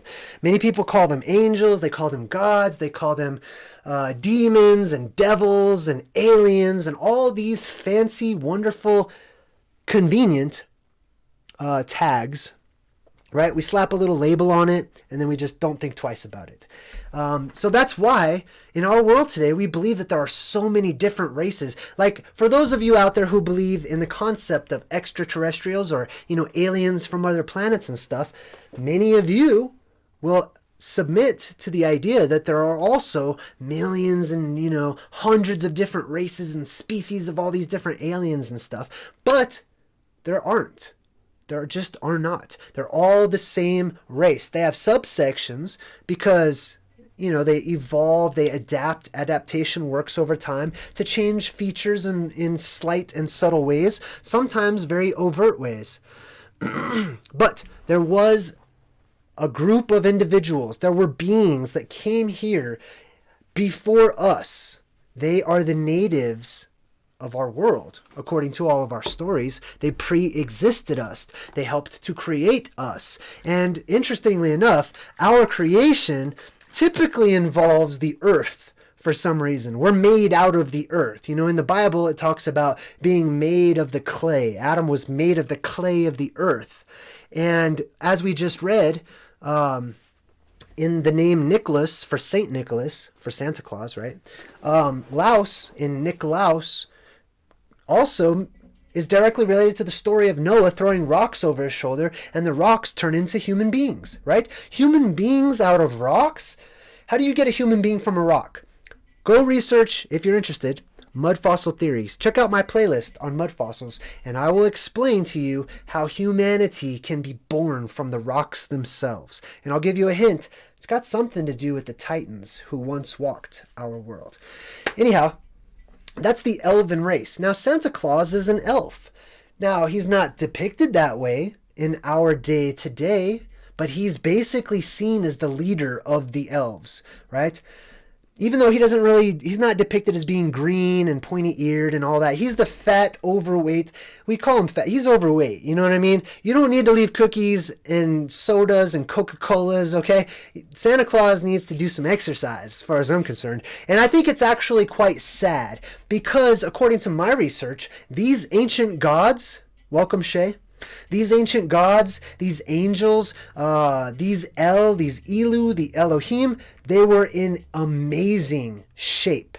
They were like you would see Thor pictured in the movies, you know what I mean? That's how they were. You can't draw a big old fat leader of all the elves and he's all just out of shape and gross and stuff. No offense, to anybody out there, but I'm just saying that doesn't sound accurate according to how the elven race really was. The elven race, or the El, are portrayed as having superhuman strength.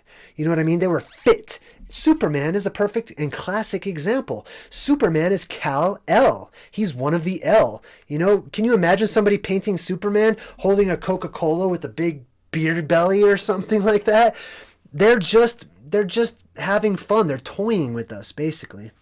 But there is the reality behind Santa Claus. He is the leader of some of the elves themselves. Now, he is always depicted as being so much bigger than the rest of his elves.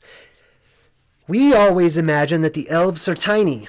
Elves are tiny. They're like sprites, Elves are little tiny guys. You've got your little elf on the shelf ridiculousness, right? It's all cartoonified. You know what I mean? And that's why I hold on to these truths. That's why I reverse engineer history, because I don't want to forget these things. I would like to pass this information on to those who are interested in hearing it, to future generations. Anyhow, the reason that Santa is so much bigger than all of the other elves is not because the elves are tiny. The elves were the giants. They were a class of beings who were much bigger than humans, okay? This is why they were called the gods. They were so much bigger. They were grand. They were terrible. They were large. They were terrible to behold. They were frightening to behold because they were physically bigger than everybody else. So if the elves were bigger than us and Santa is bigger than them, then what does that make Santa Claus, right? Just some food for thought. Anyhow, those are the elves. And all of the elves, they typically, the color green is always associated with the elven race. Well, this is for a couple of reasons. The first reason is the location, which is the North Pole, which, the northern lights, the aurora borealis, they're typically very green. There's this emerald, magical kind of green color, which is the exact reason why my color, my favorite color, and the color I use for my channel, is that same kind of green color. It's directly related with elven magic, or the magic of the north, or the Taurus field. And it gets deeper into some other subjects, but the green represents the magic of the aurora. But it also represents the sylvan world, the green world, the garden world that we once lived in. And this was the home of the elves. The elves were surrounded by green all over the place because our planet, our realm that we walk on now is mostly like brown and water filled. There's not a lot of green going on anymore. However, I believe if we could go back a few thousand years and we were to take a look at the realm as it once was, we would have seen a garden, And people take that for granted. People imagine the Garden of Eden, being like a little plot of land in our current world that we have today, and the world's all messed up, but there's this one little, stretch of paradise called the Garden of Eden somewhere. No, everything was the Garden of Eden. This was a sylvan world, meaning a forest world. And that's why you've got these ancient gods, aka the elves, living amongst the trees, or even in the trees, because they lived inside of these giant trees. Just like in the movie Avatar, how they had like the huge giant tree, and you had the Na'vi that would basically be able to like run along the branches and live in and among those trees. It was a sylvan forest world. The Curls, welcome. So this was why the ancient Elven race is depicted as being related to the forest. And this is why they're always wearing green, This is basically a form of camouflage, in my opinion, because they were at war with the Titans, so they would want to blend into their environment, which was a vegetation world. It was a world of vegetables and fruits, etc.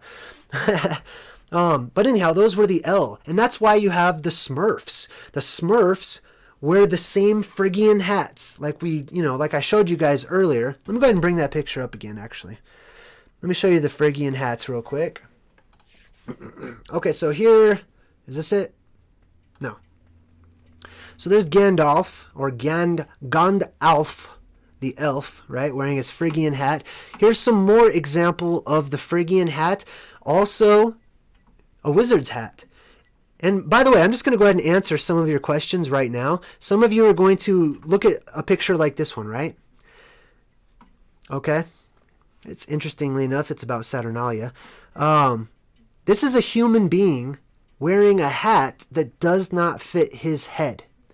There's no good reason why you should have all of this excess at the top of the hat. It's not like a beanie, where it's just made where you could pull it over your head even further. It's just excess. It doesn't fit. This top part does not fit the human head. And that's why it falls limp like that. The gods, the Anunnaki, the El, they are portrayed as having elongated heads, right? Cone heads, basically. They did a movie with Dan Aykroyd called Coneheads after the Saturday Night Live skit. They're called Coneheads because that's based on a true story. There's truth in everything.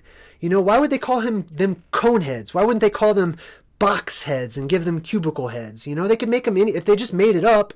If they just made it up, they could give the cone heads any other shape they would like to. They could call them the spiral heads. They could call them the circle heads, or whatever, the flat heads, the globe heads, whatever you want. But they didn't. They called them the cone heads. And that's because we know in our collective subconscious that those who came before us had larger skulls, longer heads, elongated skulls, and those hats were made to fit those people. That's as simple as it needs to be. Right?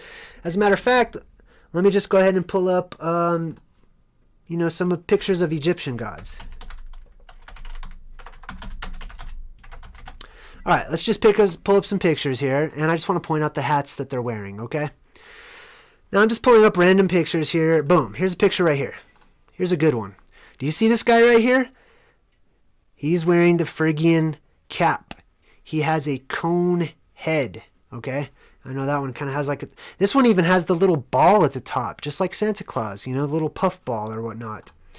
But I mean, I didn't even, you know, I just pulled this up at random, and you can see whenever the gods of Egypt are portrayed as wearing their hats and stuff, that they typically have hats that cover their elongated skulls. Of course, I can't find one now. Anyway, you get the idea. You get the picture, you know what I mean? They wear these long hats because their heads were long. No kidding, right? We wear things that fit. That's the concept. Okay, anyhow, let me get back to the screen sharing here. Yule. Oh, let's talk about Yule. This is known as the Yule goat, right? Here is Santa Claus, or Santa Claus, with his Yule goat right there. The goat is directly related to Satan. I don't know how many people are actually watching Sabrina, The Adventures of Sabrina or whatever on Netflix. Whew, man, that's a shocking TV show. But there's a lot of interesting symbolism in that show. Well, how they portray the Dark One, or Satan, in this particular TV show, just like has always been portrayed, is having hoof-like feet and goat's horns, just like that, right? And the goat is directly related with Christmas. It's the Christmas animal in most of the world, not the reindeer. But I feel like I'm beating a dead horse, or a dead goat, for that matter. So let's move on. The Elven race. The Elven race are those who really do exist. There are elves in our world today, okay? The elves are said to have had magic powers. They do have magic powers. They still do today. That's how they run the world. The dark elves, or I'm sorry. When I say the dark elves who run the world, I'm not referring to color. I'm referring to character. Their character is dark. You know what I mean? As far as what color they are, it's sort of up for debate, but I don't want to get into that right now. Excuse me. Okay, so anyhow, we talked about Santa Claus. We talked about the elves. We've talked about Saint Nick and the Nicolaitans and nicknames and Thor, and we got into all of this wonderful stuff. Now, here's the thing. I want to talk about this real quick because I mentioned it before our break. Santa Claus only comes into the world during the darkest part of our year, right? And I believe that this might have something to do with photophobia, that he doesn't want to be out in the sunlight. You know what I mean? And that's why so many of these pale, pasty, albino-looking gods of old, and this is how they draw them. This is a cave painting, you know? They draw them as that pasty, pale, white color. That's why vampires are white. Vampires are not white because they're Caucasian, okay? And vampires are not white because they're dead and all the blood's drained out of their body. They drink blood. You would think they'd be the most flush of anybody, right? No. Vampires are portrayed as pasty-skinned beings, unless they're being portrayed by an African American, as we call them, a black person. Which isn't really the way that it once was. For the most part, they were all represented by the Caucasian people because they had the skin tone that was closest to the actual beings that looked like that. Look at this guy's skin tone and look at mine, right? Close, but no cigar. It's a little bit different. But anyway, that's the vampires. That's where vampires come from. They're photophobic. They don't like the sun. They also don't like holy water, right? This comes from the deluge. This comes from the flood. The holy water are the waters that fell from God. That, you know, God sent the waters, or the Elohim sent the waters down and flooded everybody, drowning out the bad guys. And this is where we get the concept of holy water from. There's no such thing as actual holy water, like you sprinkle it and they start sizzling or something like that. It's a symbol. It's a metaphor. It's a reference to a time when the bad guys all drowned, right? From the waters from God. But whenever we sprinkle the vampires with holy water, you know, they burn up. That's a cartoonified version of the reality. Okay? The reality is the bad guys all once drowned in giant mud floods that encircled our world, caking everything in mud and debris and drowning many people, or many beings, I should say. And that water, that holy water, is just a reference to that. It's a symbol. It's a trophy. Remember, like I said, that the swoosh of Nike is not a swoosh at all, but it is the hook of Saturn. It's the hook of Chronos who defeated his father with that hook. It's also the same hook that Zeus supposedly took away from him and killed him with. It's a trophy. Things like that are a trophy. They're a reminder that we are victorious. As a matter of fact, if you look at the name of Santa Claus, let's see, let me go back to Saint Nick here. If we look at the name of Santa Claus, Wikipedia tells us that it could basically mean victory of the people. But what if it doesn't mean of the people? What if it means victorious people, right? We are victorious. Well, who's victorious? The people who won the war. Those beings that were victorious in the Great War. I'm talking about a great war. The war between the Titans and the gods. Not our petty human wars between one another. No. The victors of the world of today. Those survivors of the world of today, those who are still here today, who are from another time, who are from another age, they use symbols like the hook or holy water or things of that nature, gargoyles. Those are all trophies saying, hey, those are warnings saying, hey, don't mess with us. We already beat the best. You know what I mean? And they're a little cocky about it too. But I believe things are going to come full circle as far as that goes. Let's go ahead and move on to the next thing. I think we've talked about... Oh, actually, before we do that, I'm going to open up the chat for questions about the El, or the El race. Does anybody have a question about the El, the Elohim, the albino-skinned gods, whatever you want to call them? Somebody did have something here in the chat. Oh, check that out. Rulaine, look at your little icon. Rulaine's no longer a sapling. That's pretty cool. Good job, Rulaine. You're the first person I've seen that has a different loyalty badge. Okay, so Daniel Spencer says, JayDreamerZ, could the El be like vampires with their beauty and etc.? Yes, of course. That's why vampires typically are always dressing in a very old style of dress. You know what I mean? Because they're immortals. They harken back to this time. Not only that, but vampires typically have lived so long that they're more mature. I mean, we would like to think as vampires being immature, but they're not. They've learned so much. They've acquired so much knowledge over time. Rulaine, thank you so much for your donation. Rulaine donated $10 and says, have a fun Christmas or other holiday. Thank you, Rulaine. Okay, let's see here. We'll do one more question. Jake says, JayDreamerZ, do you think it's possible that it could be the good elves which have left all of the clues and codes everywhere for us? Jake, yes, I do. As a matter of fact, I'm sure of it. Okay? Yeah, I'm not super sure, but yeah, I'm inclined to believe that there were sects, that the Elven race or the immortal class broke off into subsections, and they had different groups who all had different standards of morality, right? And they bickered and they fought with one another and they took sides. And I believe, just like there is the bad Illuminati, that there's also the quote-unquote good Illuminati, or the illuminated ones, the light bearers, the light bringers. Let's see. Searching Truth says, JayDreamerZ, are albino people more related to the El? They got red eyes as well, just like the baby from the Book of Enoch. Well, the baby from the Book of Enoch that he's talking about is Noah, little baby Noah, right? Because these beings were said to have eyes that lit up the room, right? And they had very pasty, pale, ivory skin. And Superman, you'll notice that he has these red laser eyes, or his eyes just glow red sometimes, right? Yes, to answer your question, I believe that that's probably where that comes from, that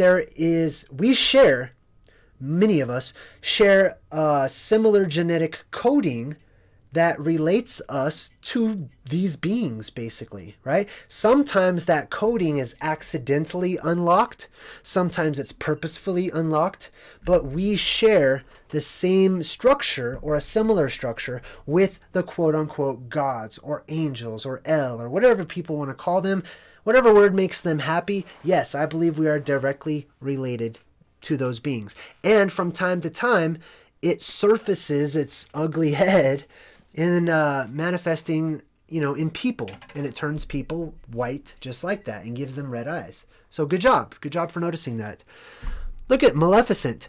look at this color of her skin. Look at it. She's got horns coming out of her head. She's quite literally a white devil, right? Not to be racist or anything, but that's exactly what she is. And I mean very white, not Caucasian. I mean white, all right? Just like this guy. Same thing. Anyway.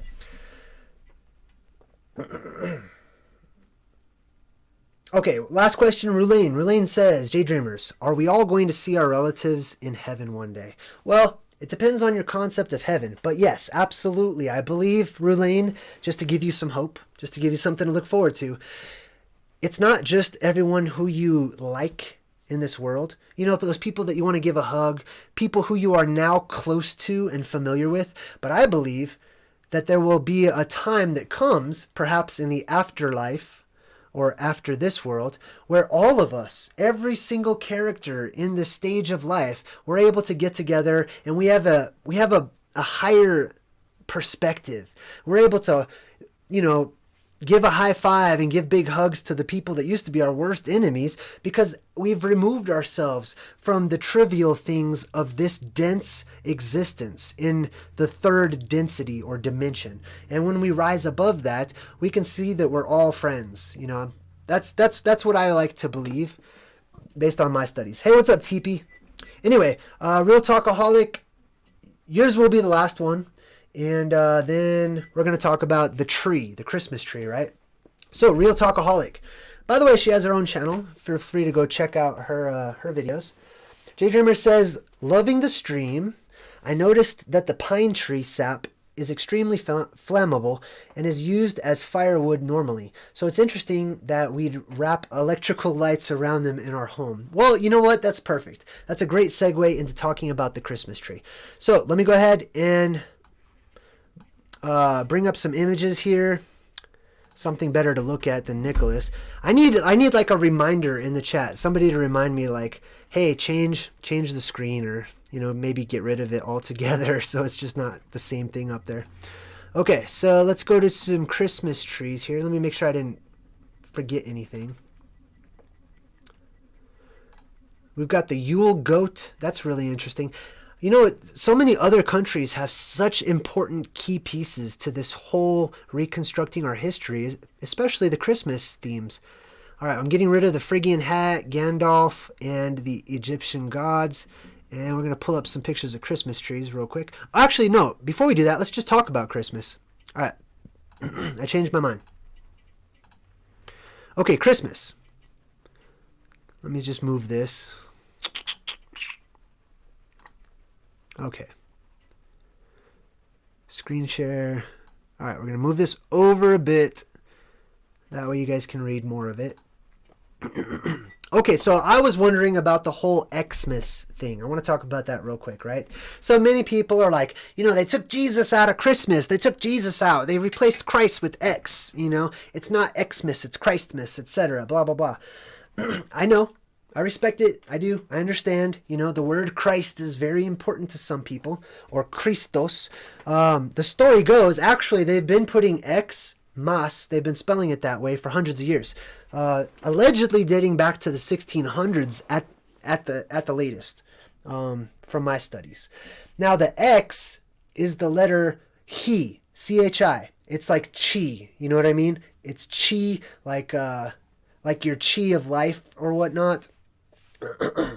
And that's the first letter in Christos. So that's kind of what they say. They say that it was just shortened and the X symbolized Christos. But remember, we're talking about nicknames, slicing the names, cutting the meanings down, right? Xmas, the mass, the gathering together of the X. Well, who are the X, or what is the X? Well, in our modern society and popular culture, we've got the X-Men, right? The gathering together of the X-Men and women, right? The X-Men are those of you who have had parts of your DNA activated. Beloved of Jesus Christ, life is in the blood. Welcome to my channel. So the X-Men are those who have had parts of their genes, or X genes, or unknown genes, or junk DNA activated, and now all of a sudden they have these abilities. They have these powers. Many people out there, many of you can relate to this, right? Some people would like to talk about being Rh negative, and the correlation between being Rh negative and having certain extra normal or paranormal abilities or powers, like the ability to astral project or to read minds or to sense things. You have a sixth sense, a hyper heightened sense. That's your sixth sense. Well, guess what? There's a reason why it's the sixth of the senses, right? Remember the six-fingered man? Remember the giants having 6 fingers and all of that fun stuff? Well, that's the X, okay? Now, I'm also going to talk about the X in a different way when we talk about the North Pole. I'm going to talk about X marking the spot. Anyhow, so this is the time of the X gathering, the X-Men, if you will. Okay, just to use a popular reference. Here you can see an elf fighting a rock monster or a sand monster. There's a lot of symbolism in that as well. But that's Xmas. Let me go ahead and read this. Xmas. Okay, let's see. Xmas is a common abbreviation of the word Christmas. It is sometimes pronounced Xmas. But Xmas and variants such as Xmas originated as handwriting abbreviations for the typical pronunciation Christmas. And see, that's the other thing. People don't pronounce it Christ Mass, Merry Christ Mass, you know what I mean? They say Chris, like there's no T. So it's funny because in the traditional sense, they've removed the X, which is the letter Tav, which is a marker, right? Which is the letter T in Christ. They've taken the T out of it, and now they just say Christmas or Christmas, right?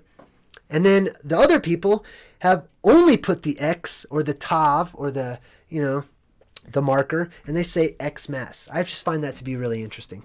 Let's see if there's anything to note here. Let's see, taking Christ out of Christmas, blah, blah, blah. Okay, I don't want to talk about that. What I do want to talk about is Jesus.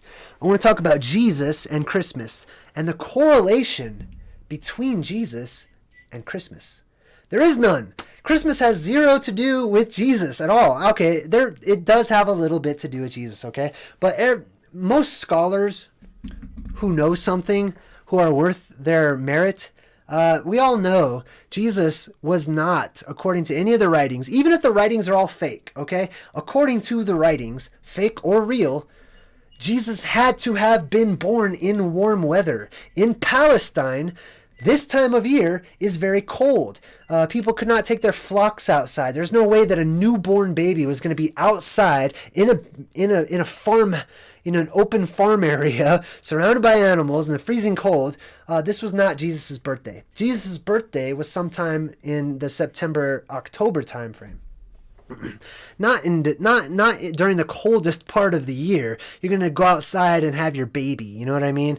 That's not true. That's not where Christmas comes from, okay? And those of you who have tumbled down the rabbit hole a little further and have looked into the origins of the celebration of this particular holiday, you know that it was not a Christian holiday whatsoever. It never was. The Christians, or I should say the Catholics, their origins are pagan already, okay? They basically were a sect of the pagans who broke away from these pagans, and they made their own little group called Catholicism, okay?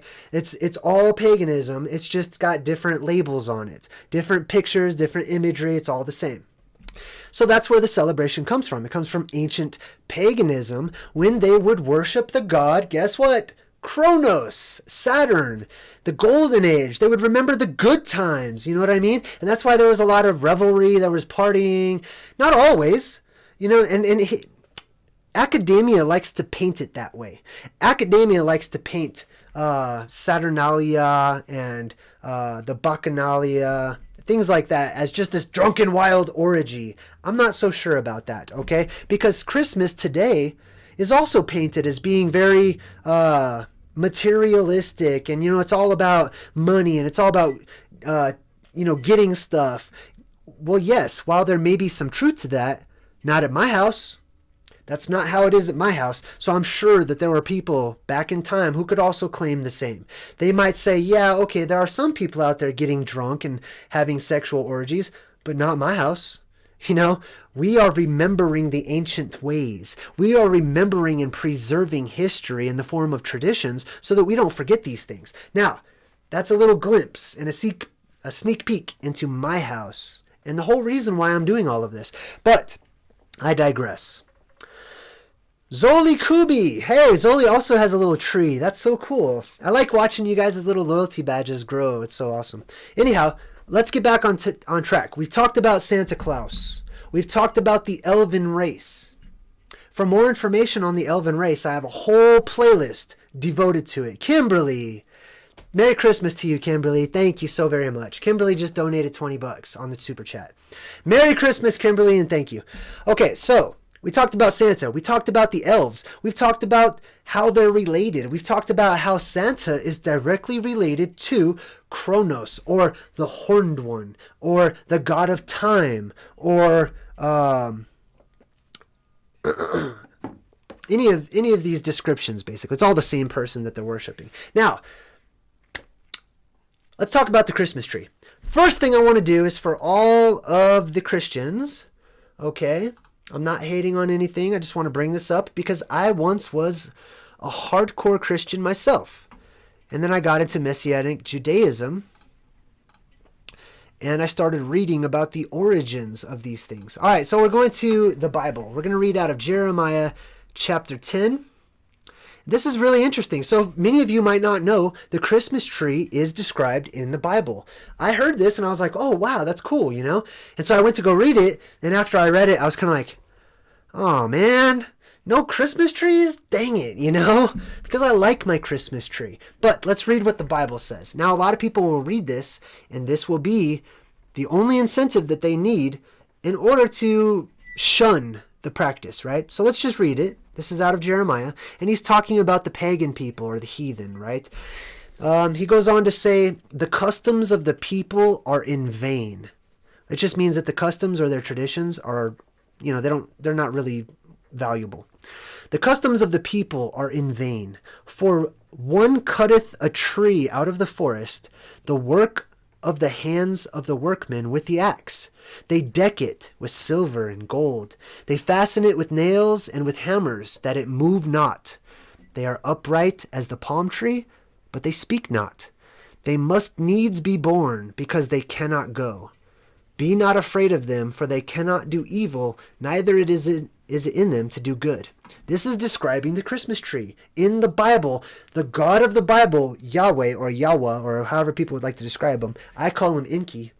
The God of the Bible is saying, don't be like these pagan heathens. Don't bring the tree into your house. Now, let me point something out. The focus here is not the bringing of the tree into the house. The focus here is the worshiping of the tree as if it is a deity, or as if it could petition on your behalf to a deity, as if it represents a deity in the flesh. You know what I mean? I love that. That's death, of course. He looks like that. It's Chronos, basically. So funny. We're going to get into the beanstalk here in a minute as well. Anyhow, this is a verse from the Bible, and most people would read this and go, oh, the Bible says don't make Christmas trees. No, it's talking about worshiping Christmas trees, bowing down to another animate object, which is a tree, and saying, you know, you're my God, you created me, when you just created the Christmas tree. That's ridiculous. You can't make something and say that it made you. That's backwards. And so the God of the Bible is saying, don't do that. Okay? If you want to worship something that made you, worship something that actually made you, right? Don't make something and then say that it made you. That's circular reasoning. And it's worthless. And that's what he's saying. He's saying the Christmas tree, it's not a god. It can't speak. It can't do anything for you. It can't grant wishes. It can't answer prayers. Don't worship the Christmas tree. Now, let's stop. Stop for just one moment and consider why the pagans brought the trees into their houses. Why was this a tradition in the first place? Why was this something that was so important to so many people that the Bible, or the God of the Bible, had to actually stop what he was doing and say, hey, oh, wait a minute. Everybody needs to stop doing this. This is insane, right? That means it was prolific. That means this is something that was done by many people, especially the pagan people, right? The hill people, the heathen people, as it would call them, right? Now, I'm going to tell you exactly why. Some people are going to talk about Nimrod. Nimrod's another biblical character. Nimrod was a demigod. He was allegedly a giant, you know. And they're going to talk about the symbolism of him being reborn and the tree, and how the tree is a male, masculine figure that represents male body parts, and the wreath is a female, and all that type of stuff.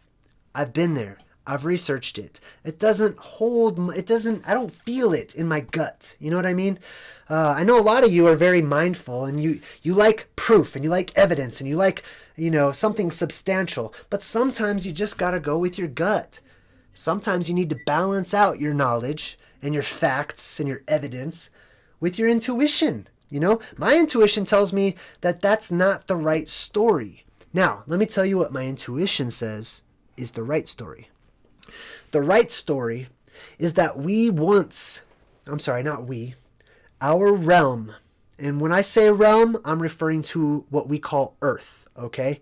Specifically, Middle Earth, where we live today. There is an outer Earth, I believe, but we are in the central location, okay? Or we're closer to the center. The North Pole is actually Middle Earth. But we're going to talk about the North Pole next. So, I love it when that guy comes up. I have to do the rap. Okay, so that's Death, and he says, "You may be a king or a little street sweeper, but sooner or later you'll dance with the Reaper." That's a little Death rap that he does in Bill and Ted's Excellent Adventure. Okay, so anyhow, the tree.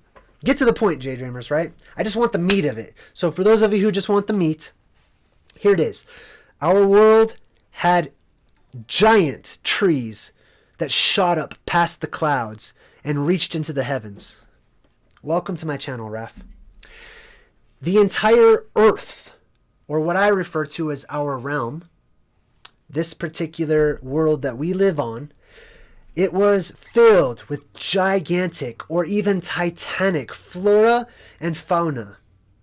That there were no meat eaters a long time ago, because there was plenty of food just growing right up out of the ground for everyone. Everybody. For humans, for giants, for titans, there was plenty of food to go around. We lived in an actual garden. A part of this garden were what I refer to as the Silica pillars. Now, I call them the Silica pillars because, according to my research, it seems that our world may have been silica-based at one time, and most of the life in it was silica-based as opposed to being carbon-based, right? So I call them the Silica pillars. As you can see, I put some examples down below. Most people refer to them as the world trees. Pause for dramatic effect. The world trees. I have so much stuff to share with you guys. I'm just looking at my notes up there. Anyhow, the world trees. The world trees were these silica pillars that shot up past the clouds themselves. They touched the heavens. These are the cedars of Lebanon. These are the great trees of old.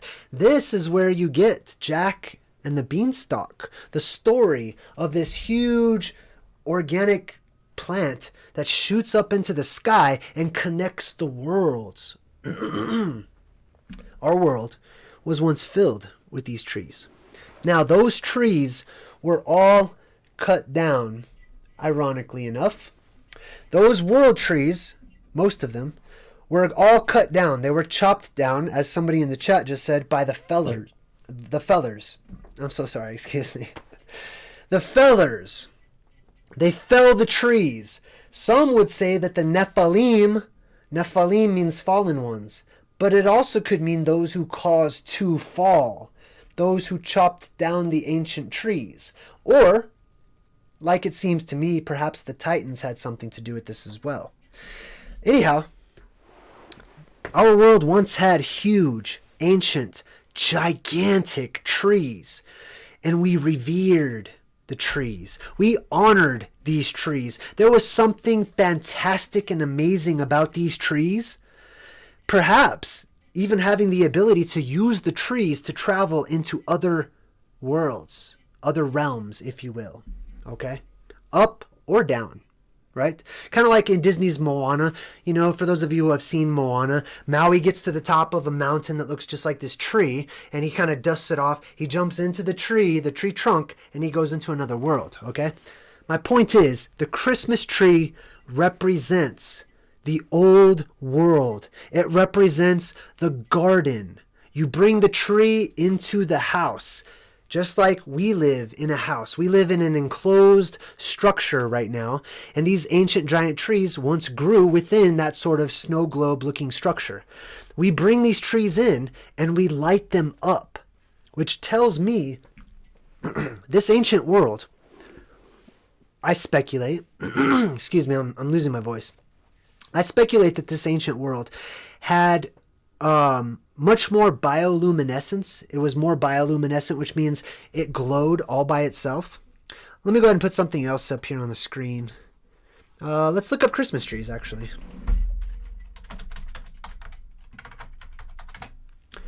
All right, we're just going to pull up some pictures of Christmas trees while we talk about the Christmas trees, because that's helpful.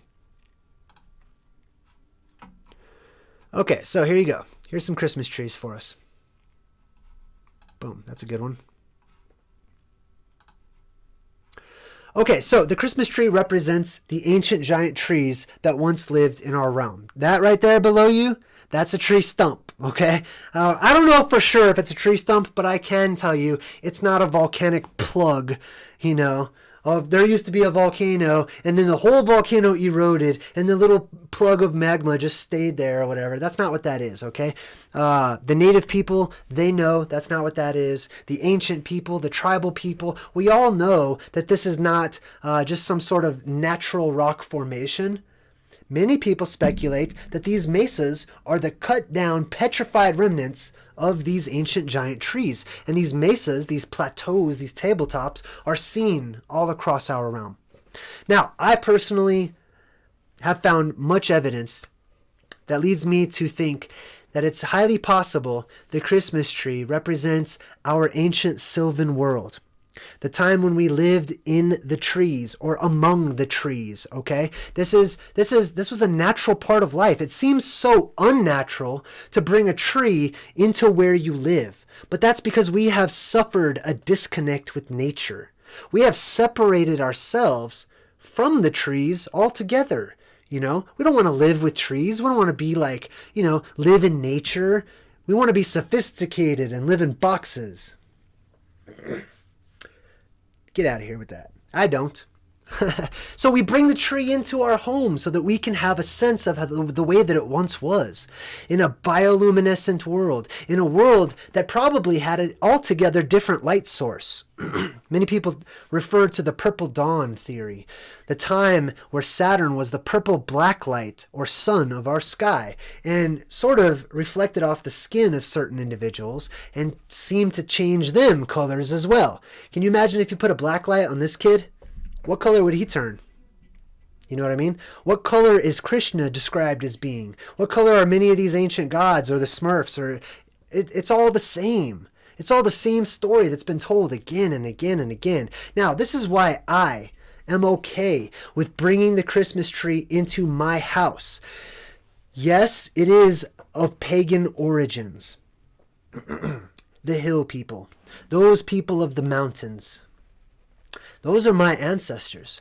Those are the people who are my family. They started this tradition and it has found its way to my house. And I believe this is why. Not because I believe the tree is some sort of a form of a god or a deity and I'm bowing to it by picking up my presents and no. That's not what's happening, okay? Just because a person has a tree in their house doesn't mean they're worshiping the tree. It doesn't mean they petition to the tree and ask it for favors or talk to it or pray to it. It's a decoration. But in my house, the Christmas tree is a reminder. It's a pleasant, happy, jovial reminder of the way things once were. It's also a reminder of the way they will be again. That we will return to a garden-like state. That we will have these world trees reintroduced into our realm. And so we decorate these trees. I bet you, I'm willing to bet, I think it's a good likelihood, that in that ancient world, if the gods did indeed live in a huge sylvan foresty realm, and there's just giant trees everywhere, and in comparison, the giants or the gods themselves looked pretty small, I'm willing to bet, do you think if they actually did live in trees or in a huge forest world, don't you think at some point in time they may have started decorating the trees? Right? You come into a particular area of the world or an area of town and there's just trees everywhere. What are the odds? Do you think people would be decorating their particular areas, their trees, especially if they lived amongst the trees themselves? I think so. I see no problem whatsoever with decorating the tree. Now, a lot of people, they will put this garland around their tree and it will sort of spiral all the way, getting tighter and tighter and tighter as it goes up to a star. Or whatever decoration people like to put at the top. I have a star on the top of mine because I understand what these things represent. That is the North Star, and that spiraling is representative of our reality, okay? It's this whole spiral. You're going to see the spiral all over the place. The spiral is one of the main symbols that represents the rulers of our world today. That's why they like the number 6, because it's a spiral. That's why they like the number 9, because it's a spiral. You know what I mean? And this spiral represents the Taurus field. There's the little Smurfs with their little Phrygian hats. Those are the blue gods. I recommend checking that video out. That's one of my favorite videos I've ever done. One moment. That's the V. That's the hook. The letter V is the hook, like I said. So, you know, they're like, whoa, hook. Peace. I don't have any beef with you. I don't want to fight. Peace. Hook. You know, that's why people do that. That's why people throw up their peace sign or whatever. Anyway, we're gonna finish up talking about the tree. Oh, by the way, see that picture down there? I like that one because that's exactly what, like, the Emerald City in the Wizard of Oz. That's exactly what it looks like. It looks like a broken tree.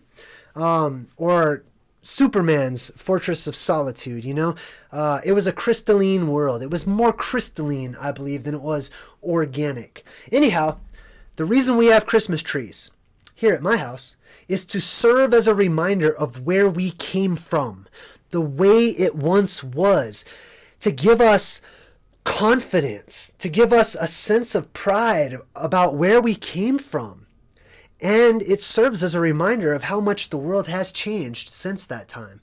It's also a source of inspiration here at my house because it's symbolic of the return of paradise. The world will once again be a sylvan world. The world will, it's inevitable, it's bound to happen.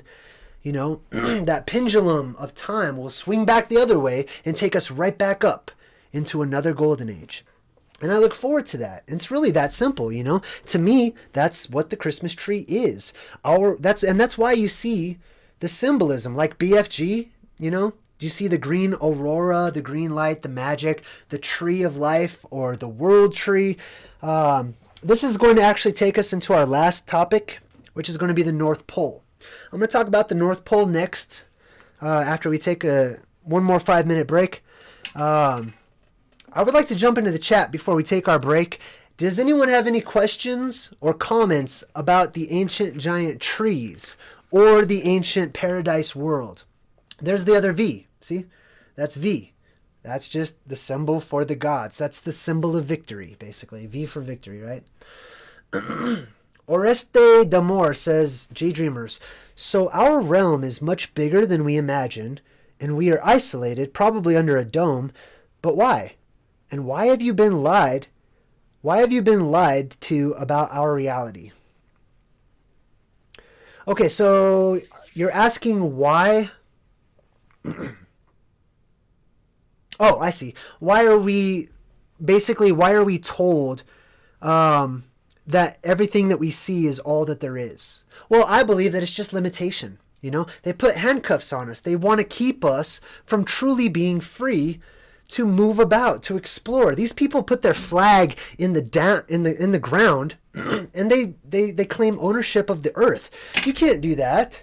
You don't own the earth. Nobody does. That land goes on forever. It's all connected. Okay, that's our land. Anybody that was born on the land has the right to be a citizen of the land. You know, there are no boundaries and borders and sections and property and all that. In all reality, those are magic spells that have been cast over your mind so that you see things that are not even there, so that you believe something that's not really true. The reality is the earth is the earth. The ground is the ground, and we all share it. So we're told that there's a limited amount of space, or our cosmology has sort of been rewritten and handed over to us, I believe, to keep us restricted so that we don't move about the cabin, so to speak. Searching for Truth says, JayDreamerZ, China and other countries have been turning deserts into green lands. We are returning to Eden very soon. You know what? I agree with that. Searching Truth, thank you so much for your comment. In addition, I would also share this information with people. I was watching this documentary about forests and the rising level of carbon dioxide, and I was really doing a study on carbon and how it's related to the petrification weapon and things of that nature. And I was looking up the amount of carbon there is in water and stuff like that. Well, while I was researching, while I was researching, I saw this documentary on television where they were recording the levels of carbon dioxide in these forests. Basically, the forests, or the earth, breathe, okay? Sorry, I can't breathe great through my nose, but they breathe in, they suck in all of the carbon dioxide. They eat it, the plants, they suck in the carbon dioxide, then they turn it into plants. Like, they take something invisible and they turn it into something physical. So they're sucking out the carbon dioxide in our air. Now what they have found is that these forests are just starting to rapidly grow. Even though I know, like, yes, we have cut down almost all the forests in the world, all the major ones, and we have severely depleted our own supply of oxygen, which is already very minuscule. But according to the show I was watching, they're finding that the certain forests are starting to overgrow. They're growing rapidly, sort of to compensate, because there's so much carbon dioxide in the air. It's like putting a small fish, small goldfish, into a huge aquarium when it once lived in a bowl. If you take that fish and you put it into a huge aquarium, the goldfish will grow to accommodate for its bigger environment. You know what I mean? Same thing with the forests. There is an overabundant amount of carbon dioxide in the air, which is what the plants basically eat, and so they're growing at an extended rate. Now, personally, I also think that there are seeds that have been left over from this ancient world, that those seeds of these ancient giant trees may have also petrified, but there may be a way to reverse that petrification spell, and that those seeds to the world trees may give rise to life once again. Now, that's just a theory that I have. It's just, speculation on my part. But these are the world trees that I'm talking about. And I do believe that there is still, I believe that, I feel it. I might be wrong, but I think that there's still at least one world tree left. And I think it might be at the North Pole, which is what we're going to talk about next. We the people, says JayDreamerZ, I was put in timeout for speaking the truth on a truth-seeking channel. We the people, I don't care. Don't bitch at me about you guys, any of you. Don't complain to me about what's happening in the chat, okay? This is what I'm talking about when I say that the gods could care less about your pitiful human bickering amongst one another, okay? I don't mean to offend you or anything, but I'm just being blunt, okay? I'm being honest. I don't care. That's why I have moderators, and I'm going to talk to the moderators on, probably Monday or something. I never used to need rules in the chat room or anything, but I don't care to hear all the complaining. I'm this close to not talking to anybody ever again because I'm tired of seeing all the negative, pitiful, puny little bickering and fights that happen between human beings. It's such a waste of my time. And I don't mean to sound rude or anything, but imagine if you go back to like ancient Egypt, and let's say there were immortals, okay? Let's say there were beings that lived for thousands and thousands of years. And then one of them has taken the throne and become the pharaoh. And you've got all these hundreds and hundreds of people, human beings, lining up to ask the pharaoh for advice on things that he has already mastered hundreds and hundreds and hundreds of years ago. The pharaoh is on to other things. That god, that immortal being is so beyond the petty bickering of humanity that it's almost disgusting. It almost just leaves a really bad taste in their mouth. And that's how I feel sometimes whenever I see you guys all acting stupid in the chat room. Don't get me wrong, and I don't mean that as an insult to anybody, but occasionally I have the best chat room in across YouTube. Okay? I give out awards to my chat room. I love the people who are typically in my chat. But as my channel grows, unfortunately, with a higher population, you're going to have more people leaking in from all walks of life. I don't care about it. And that's probably the last time I'm going to even acknowledge any of your problems that you guys have in the chat room. I have moderators for a reason. And my moderators I trust. So if you have a problem with them, I'm sorry. But I wash my hands of all of it. I don't care about you guys' little petty human problems, okay? Because if you live to be 1,000 years old and then you look back at what somebody said to you in the chat room, it's nothing. It's meaningless. It's pointless, And all the people who act as trolls out there, trying purposefully to cast spells to piss people off, they're just wasting their own time, because in the end, good wins. So I don't know what to tell you. And I don't mean to be rude. I hope you're not offended, but man, that's just such a waste of my time and other people's time, because I have just stopped what I'm doing to talk about that petty problem.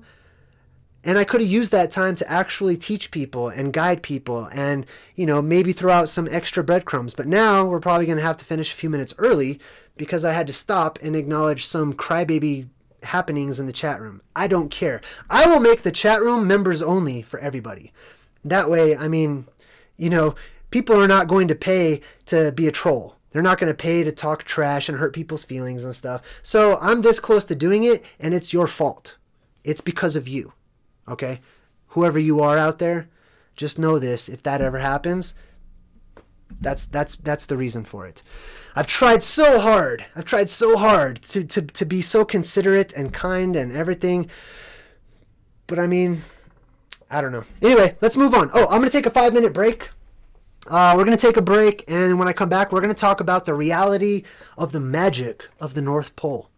Okay, so we're going to talk about the North Pole, why it is the home of the elves, why is it a place of magic, why Santa Claus lives there, and how it's related to our world and reality. So take a break. I'll be back in 5 minutes. Merry Christmas to all of you out there who are watching. If you're not subscribed to my channel, if you don't watch me that often, I talk about fantasy as being reality. I say that myths and legends are truth told in story form, and that everything in our world is made out of the truth. It's just been twisted and contorted, and it falls to us to pick up these breadcrumbs to find our way back home. Now, where is home? Well, that's a question I'm going to let you ask yourself, because many people don't feel at home in this world. Many people feel like an anomaly. Many people feel like the world is just really messed up and we want to change the world. But maybe we just don't belong. Maybe we are not native to this particular plane of existence at this particular time. Anyway, something to think about. I'll be back in 5 and we'll talk about the North Pole.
Okay, so I'm back.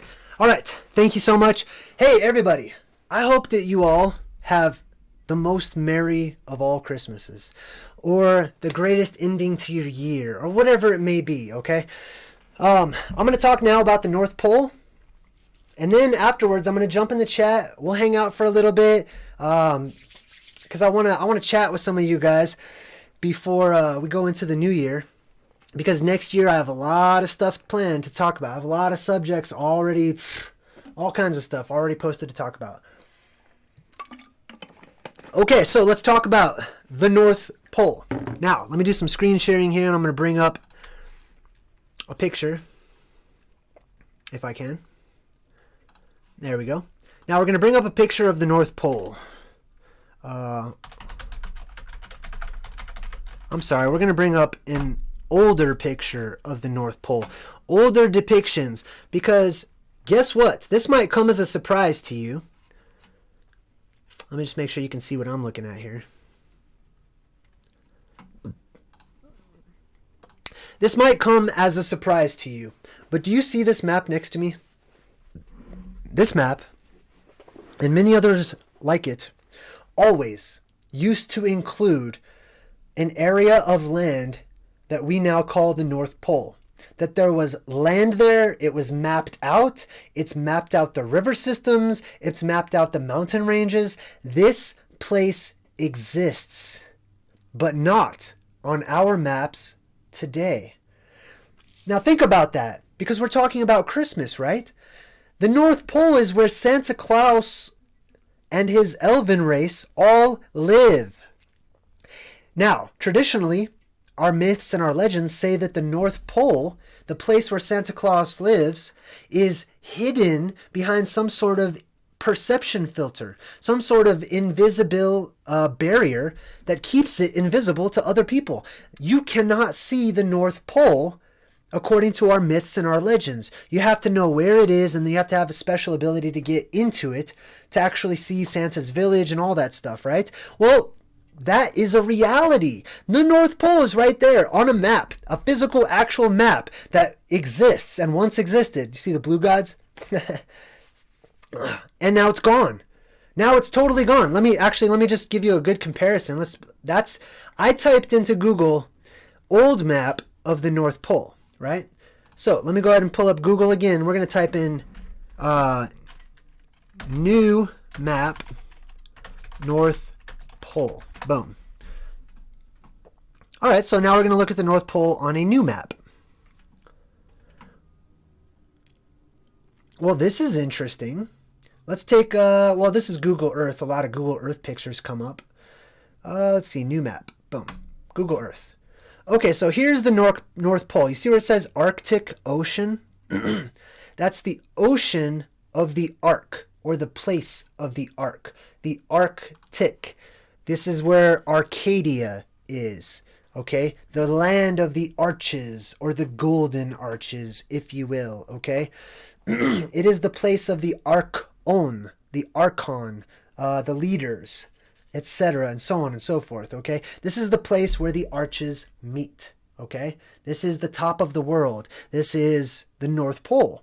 Now, as you can see here in this picture, just above, see that white landmass right there? Let me get to that. This is so funny. See this white landmass? This is Greenland, the land that is green. It is completely whited out on this map for no good reason. People will say, oh, well, Greenland's all whited out because there's so much snow. You know, it's in the Arctic Circle. All the rest of this is in the Arctic Circle as well. But they're not all completely whited out, just Greenland. And Greenland even extends beyond the Arctic Circle, if I'm correct about that. When you look at Greenland and you try to zoom in on Google Earth, it will not show you anything. It's all whited out. You know, it doesn't even have like little glimpses of rocks or anything. It's whited out. It's just the opposite of blacking it out, okay?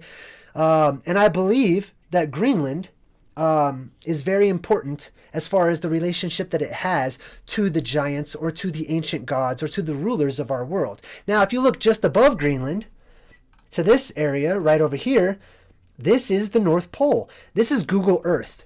This is up to date And do you see land at all? Doesn't it seem like there's something missing here?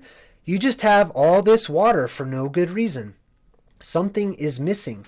Well, it's the North Pole, because there's a perception filter over our minds to keep the truth from us. And the truth is that the North Pole is being hidden. Hold on, let me try to switch back to the other map here. Boom. Now, here's what the North Pole used to be depicted as. Here's what it used to look like. And as you can see, it says Polus. See right there in the middle? Let me try to make that bigger for us here. Nope, that's too big. How about that? Let me check on that one. Oh, there you go. You can see right there in the middle. It says Polus Arcturus. Okay? Arcticus, which means pole of the arch. Okay? Center of the arch. Top of the arch. There is land at the top of our world that has been hidden from us. Just like our myths and our legends about Santa Claus and Santa's village at the North Pole, it's invisible. I actually interviewed a guy who was a Santa Claus at a mall, and I asked him, hey, what does the North Pole look like? And he says, well, it's invisible.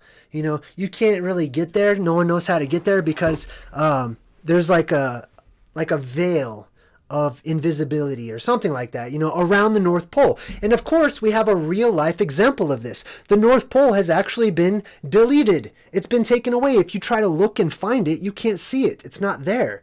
However, this once was common knowledge. This was once something that everybody just knew and accepted. Yeah, there's land up there. And it's not like just somebody invented it. It's mapped out. Okay? And there are many hundreds and hundreds of legends and oral traditions all talking about the land of Hyperborea, the land beyond the north, right?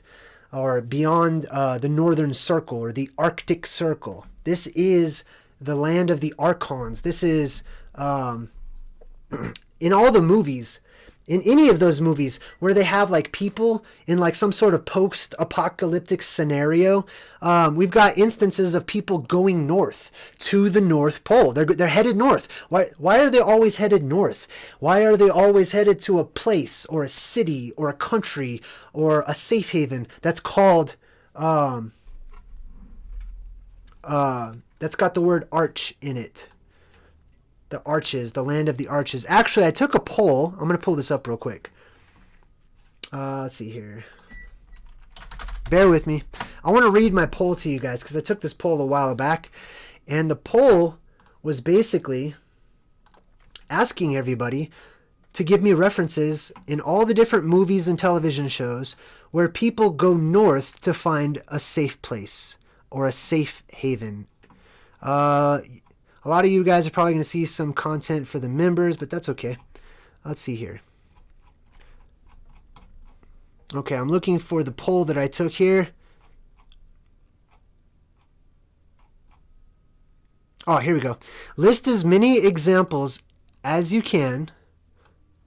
Damn it. There we go. Of people heading north to find safety in TV, books, or movies. I will use these examples in a future video. So let's check out the comments and let's see what people say.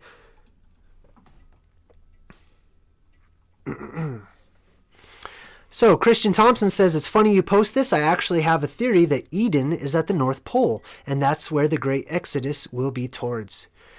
Blickeroni says, in the movie Ice Age, instead of heading south like the rest of the animals to avoid the Ice Age, the main character, a woolly mammoth, heads north.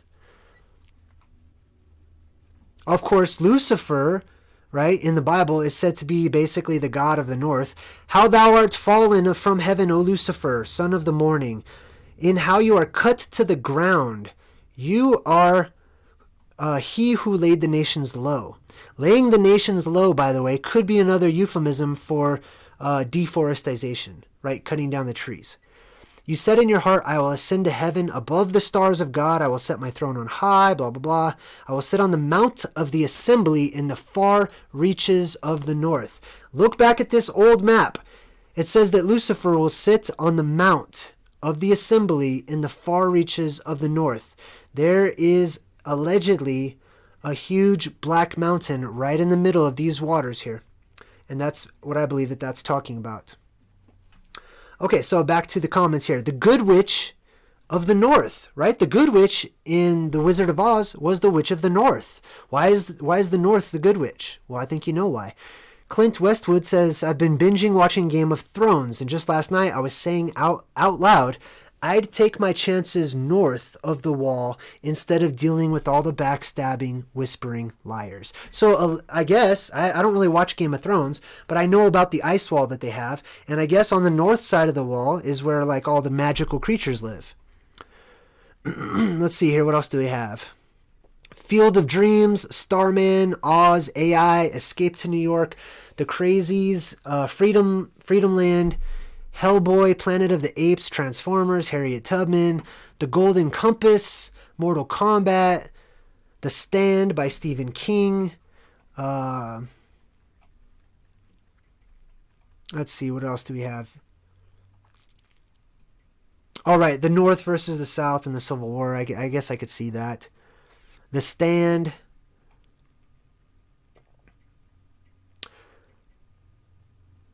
Anyway, Logan, The Singularity. Those are many different movies. Oh, I should probably get rid of that, huh? All right, so let me screen share back to where we were. I'll show you the old map there. Okay, so this is the North Pole. Now, look at the shape of it. Look at the shape of this map. The North Pole... This is Santa's village. This is where Santa lives, the place that has been hidden with a perception filter so that we can't find our way there, so that it's a land kept in solitude, a fortress, if you will, of solitude that stands alone by itself, where only those who know have access to and from, for now, right? Many people have made the trip to the North Pole. Some people have come back with interesting tales of meeting other type of otherworldly beings or extra outer terrestrials or inner terrestrials as well, and especially giants, beings that were much larger than the humans who traveled there. Now look at the shape of it. You will see that you kind of have the shape of a circle and an X, or a circle and a cross, right? Let me pull up another picture for you here. I'm just going to type in the Catholic cross. See what pops up. Okay, as you can see, when I type in the Catholic cross, let's see, these are not the best examples, but they have the circle with the X in the middle of it. Now, this one right here is just on a crucifix. However, at a lot of churches, actually, let me type in church building, because they will only have the circle with the X in it. It's not even a crucifix.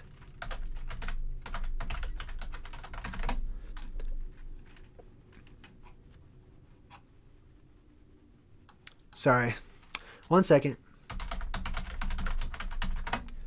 just want to find a good example here for you guys.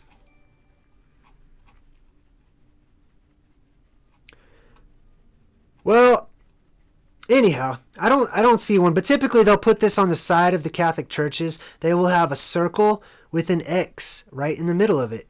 And nobody really knows what that's for. I have gone into a few different churches and I've asked, hey, do you know what that's for? And, why is there a circle right there in the middle of the X, or even on the cross? Why is there a circle right there in the middle? The reason for that circle is because it's depicting the North Pole, basically. This is where God lives. This is where the gods live. This is where Santa Claus lives. This is the place that, may hold some semblance of the old world, of the old life, of paradise, of the Sylvan world, right? Just like we were talking about. Let's see if I can find one of those pictures here.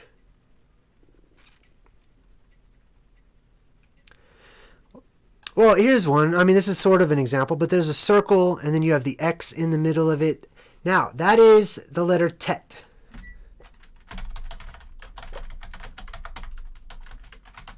All right, now we're going to do a search for the letter Tet, and I'm going to show you a picture of the letter Tet. This is why it's important. Here's the ancient depiction of the letter Tet. Here's another one. It doesn't matter how you turn it, if you turn it sideways or right side up or upside down. This is all tet. Now this image right here is not correct. It does not equal the number 6. It actually equals the number 9 because it's the ninth letter of the Phoenician and Hebrew alphabet or alphabet. But anyway, as you can see, the North Pole on the old maps looks exactly like the letter tet. Now tet is where we get the word Titan from. Those of the tet, those of the surrounding, the Titon, the Teton. There's even a mountain range here in the United States called the Grand Tetons, or Titans, basically. Now, I know a lot of people would say that that means breast in Native American. However, I am more apt, based on all of the sleeping giant mountains that are everywhere, that does not describe the anatomy of a female, but it's talking about a grand titan, a large titan. The mountain range looks like somebody died right there on the spot and petrified. And that's there are hundreds of mountain ranges like that all across our realm. There are so many interesting things to behold in this time that we live in this age. I believe the next few years are going to be very, very interesting years to come. Just in, the less than 40 years that I've been alive, I've already seen some really crazy, interesting changes. The world is almost alien now, as opposed to the world I experienced when I was a child. But we're talking about the North Pole. This is where Santa Claus lives. This is where the Elven people live. This place is off limits. You cannot go there. Why? Why doesn't Santa Claus want a bunch of human beings coming into the place where he lives? Well, would you want humanity coming into the place where you live? If you take a good hard look at humanity, I think you might be inclined to set up some boundaries and say, okay, why don't you humans kind of just stay over there, All of us who've been alive for a few thousand years, we're gonna have our own little area to live in. And that makes sense to me. You don't want other people bringing their garbage into your house. If you're going to come into somebody's house, you want to bring the best self that you can possibly be. You want to leave it better than you found it. You don't want to bring in your pollution and your trash and your poison into other people's realms. Just like, perhaps, we're talking about the inner boundary, the inner world of the North Pole, the land at the center of our world known as the North Pole, Santa's village. But there's also an outer boundary, Antarctica. And the frost giants are said to be from this particular area. It's known as Jotunheim. Now, the frost giants were able to withstand extreme temperatures, extreme weather. I believe because that might be because they're silica-based beings, because they are immune, they're impervious, they have certain superpowers, you know what I mean? They're able to leap tall buildings in a single bound. They can walk through fire. Fire does not hurt them, that they're just standing in the fire. Like, their skin may be not as dainty and perishable as our skin. They may be silica based. And likewise, the cold would not hurt them either. The frost giants were known to be perfectly at home in the cold. They're fine with it. They don't mind. Let's just say, just for argument's sake, let's say that there are other lands outside of Antarctica, and those lands are inhabited by a race of titans, the size of mountains. Would you just freely invite all of the titans in? Just whatever problems they have, whatever baggage, whatever issues they have, yeah, it's fine. Let's just share our home together. Come on, titans. Or would you want to make sure that before they came into your realm, that they were good beings, that they were selfless, that they were loving, that they were bringing the very best? I think you would. Not everybody, of course. Many people would love to see more corruption and more evil in our world, but I'm not one of those people. So I believe that when passing from one realm, one world into another, that there is a certain criteria, okay? That there is an energy that one must possess in order to make it through. Otherwise, you might not ever get there. So what am I saying? I'm saying the North Pole is a land, a country, an entire region of our world that is missing. It's disappeared. That's where Santa Claus lives, and we can't find it. You don't know where he lives. You don't know where the elves are. And it has been taken off of our maps purposefully. If you guys are in school, if there's any kids watching right now, or you're going to college and you have a history class, or you ever the world, a map of the world, ever comes up in class, I strongly encourage you to ask and inquire about this. Now, most people are not going to give you an answer because they don't know what to say. They're going to say something. Most people talk until they feel like they've said something, until they stumble across something that sounds important, right? And teachers and professors and doctors and cops and lawyers and judges, they love doing that. They're taught to do it. It's not their fault. It's just their conditioning. You know, there's a spell hanging over them, and it's just their natural reaction. So if you go into your college professor and you ask them about this image and where the land is at the North Pole and why it's not there anymore and why Greenland is completely whited out and why there are these anomalies, they'll probably just say, well, mankind was kind of stupid the further back in time you go. So they all kind of thought that there was this land there because of their myths and their legends. So they just drew it on there anyway. But then they found out those myths and legends were all lies. So they erased it from our maps. Does that sound probable? Not to me. Does not sound probable to me. What sounds probable is that the further back in time we go, the better things were. I know this because the beginning of things were a paradise. It was utopia. It was the Elysian fields. It was our sylvan world, our forest world, our garden of paradise. I know things were better the further back in time we go. Now, we may have had bumps and speed bumps and stuff like that along the way, which I believe is partially due to these beings right here who have interfered from time to time. However, I don't buy this story that the further back in time we go, we just believed these stories and we were all stupid. No, those stories, those myths, those legends, those were history. Those were established and accepted facts. Those were common knowledge. So people drew what they experienced. They drew what they saw. They drew what they knew. I can draw a picture of an octopus. I have never actually seen an octopus in real life. I've never touched one, but I can draw an octopus pretty good because I know they're real, right? That's common knowledge in our world today. So people drew the common knowledge that they once have, just like the Smurfs. People draw this stuff. Sometimes people will actually tap into their artistic ability. The artistic ability comes from the left side of your mind. It's your magic ability. It's your creation ability. It is, that's where art comes from. Those of you who are artists, especially those of you who are left-handed artists, you constantly are tapping into the ether or the aether. You're tapping into the aurora borealis. You're tapping into the northern lights. You're tapping into the magic. You're tapping into, if you're scientifically minded, you're tapping into the energy that connects all things. Okay? All these things are connected by one energy. There is no separation between anything. So you have the ability to access whatever you want, whenever you want. Many people will draw pictures and think that you're actually just making it up, that it doesn't exist. But what if you're drawing pictures of things that really do exist? You just have not experienced them, you know? Or maybe you're taking little pieces of reality and you're putting it together and calling it creative, because it is creative. Anyhow, I could go on and on about that, but I'm going to stop. I think we've hit all of the subjects we want to talk about. We talked about Christmas.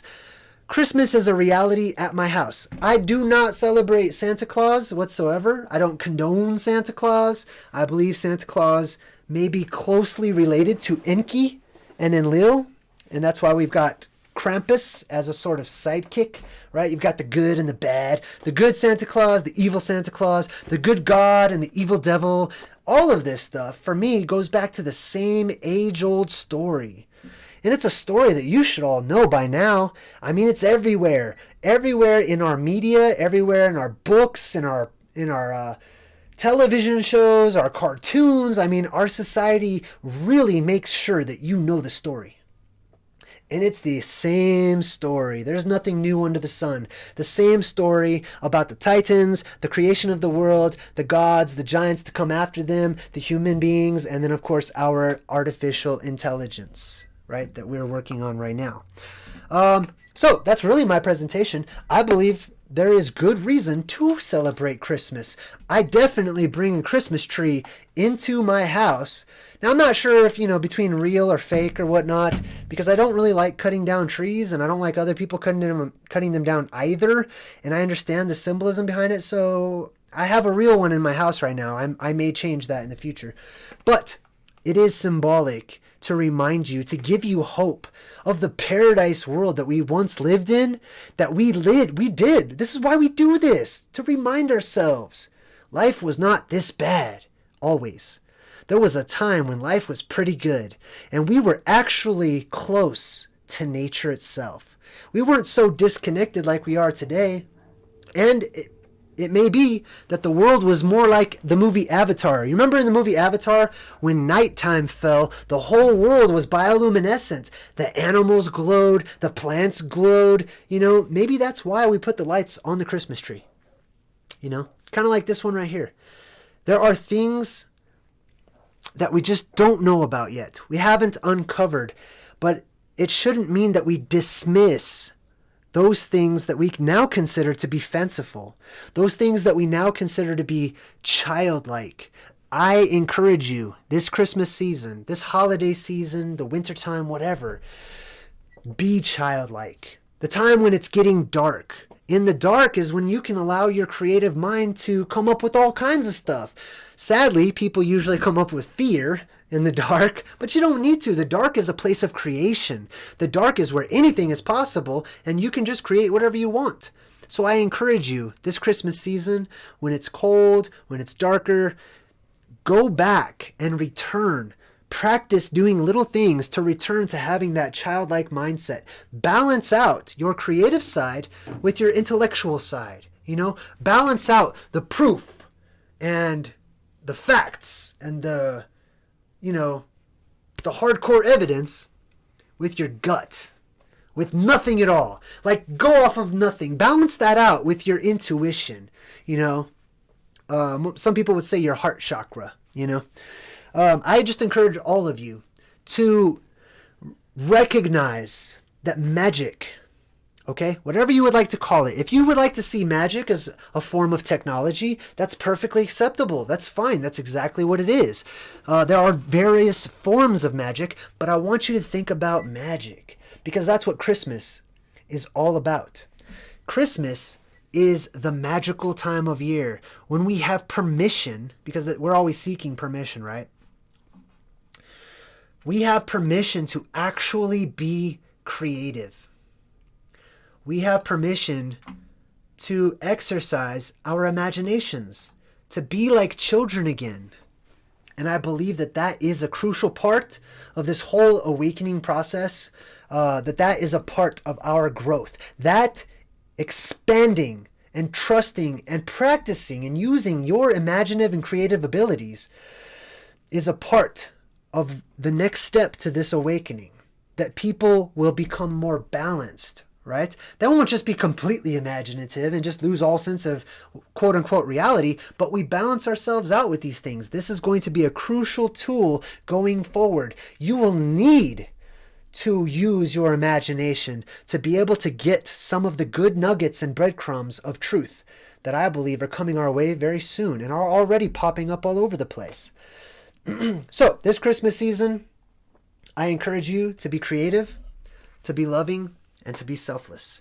I encourage you to remember and to look into where you come from, where everything comes from, the origins. How did we get to where we are? How did we get to how can you care about the present if you don't care about the past? How can you plan for the future if you have no meaning for your present? The past is the key to much of this. The past is the key to understanding the future and knowing the future. Prophecy, prediction, all of these things are a natural part and a normal part of our world. They're things that used to be common knowledge and commonly understood, but now we have mystery schools for the initiates and for those who are actually seeking truth, as opposed to those who just are breathing bags of water. Robots. You know what I mean? Okay, I'm going to jump in the chat. We're going to spend the next 5 or 10 minutes just hanging out. I will respond if you guys have a question. Type in @JayDreamerZ, and I'll read your question or your comments.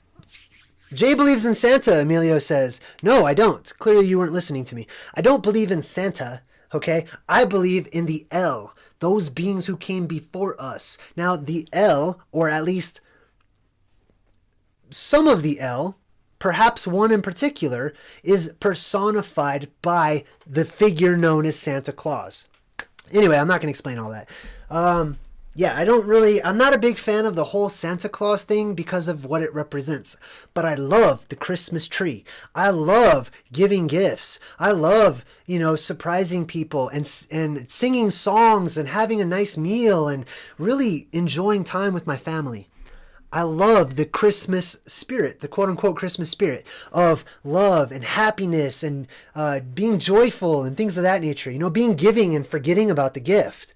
I love that. I don't like the new age, this new Christmas spirit of commercialism. That's not even the Christmas spirit. That's just the spirit of our world.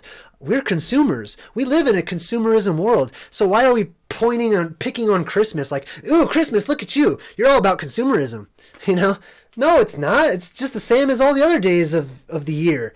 They always want us to buy stuff all the time, It's no different. So I don't focus on that part of it. There are entities out there that will always try to manipulate the truth. They'll always try to twist it and turn it. That doesn't mean that you throw the baby out with the bathwater and you just get rid of all the holidays. You just get rid of all of anything and you just don't, you know what I mean? No, there's goodness to be found in these things. Greencast, hey, welcome.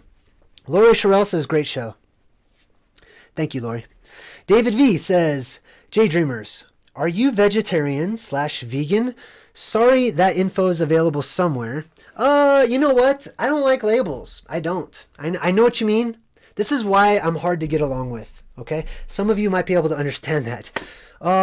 Simple answer is no, technically. I'm not a vegan or a vegetarian because on occasion I have had fish or chicken. I pretty much cut beef right out of my diet a long time ago. But I don't believe in labels. You know what I mean? I don't believe that I was tapping into all of this type of information way before I stopped eating beef, way before I stopped eating red meat, way before I tried vegetarianism or anything. And it's so funny. People always say to me like, oh, JayDreamerZ, you're this close to the truth, man. If only you'd be a vegan, or if only you'd be a Christian and confess Jesus. If only you would read the Quran. If only you would, meditate or whatever it may be. And these people don't even know me. The facts are, if what I'm saying with you resonates with you, don't worry about what I eat. You know what I mean? I'm not trying to be rude. I know you're not either. I know you're not. It's just that so many people, that's where they're going with that. You know what I mean? But to answer your question, I'm pretty much a vegetarian. I eat some crap from time to time in the form of junk food. Like I'll have a Kit Kat or whatever from time to time. But I'm working on it. I'm purging myself of those impurities. And that's the important thing.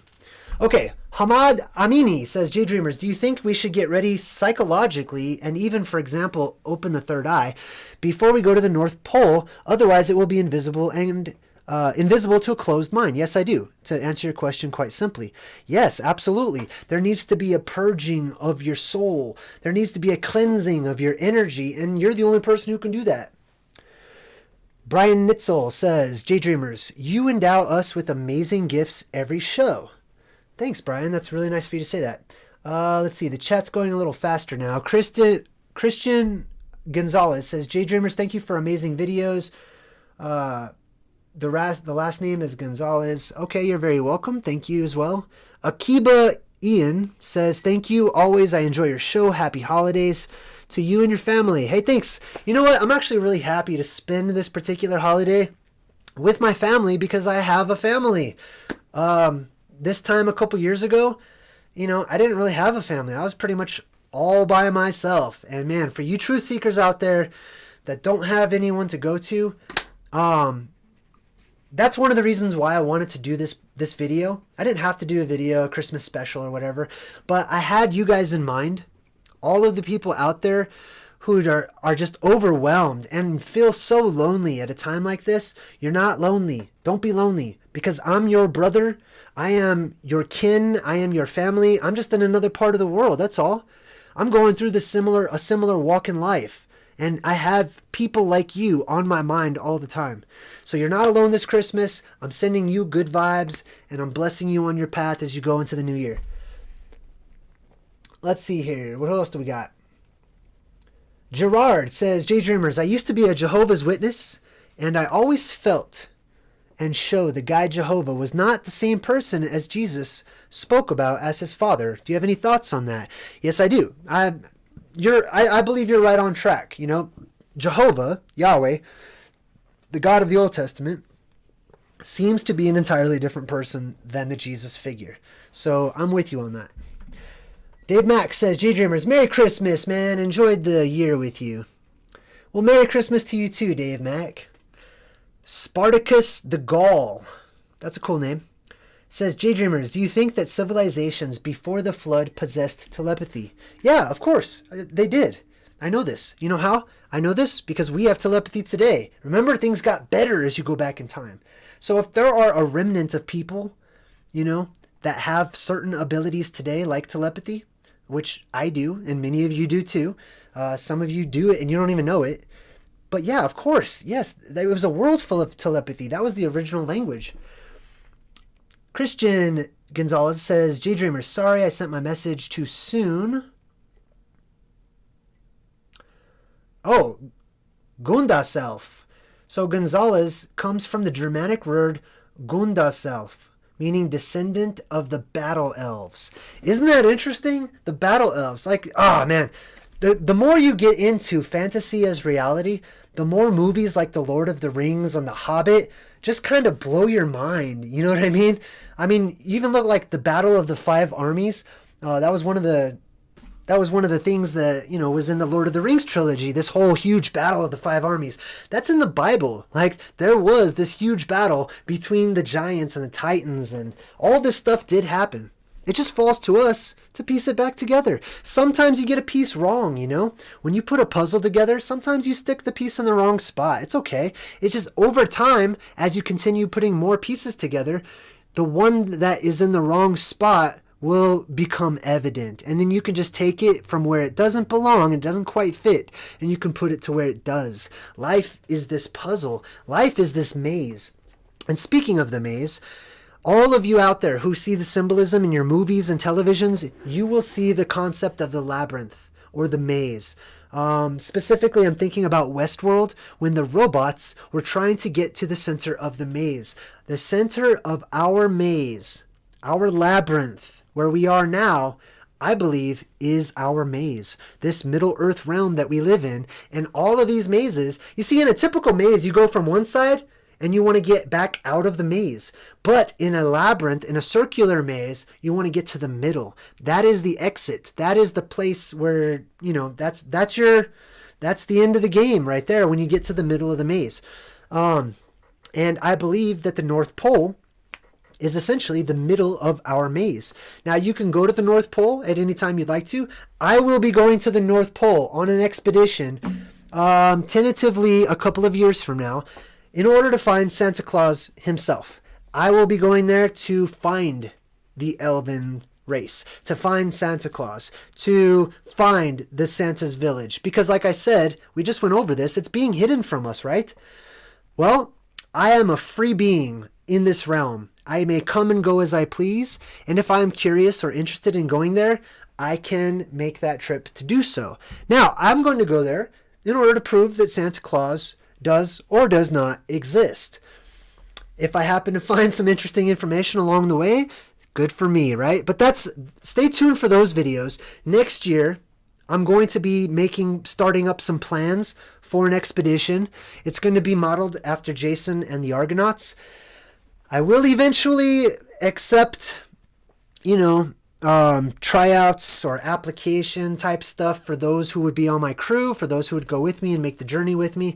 I'm not going to talk about that now because I don't want people asking me a million questions about it. I will let you know when the time has come.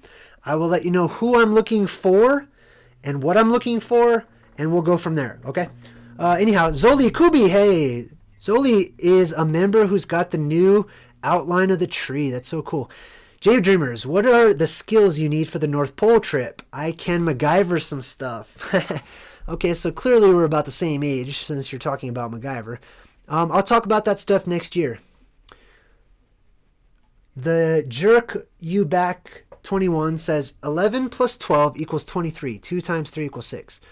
Very good. Rulaine. Am I missing anybody? Oh, Dr. Michael Miller.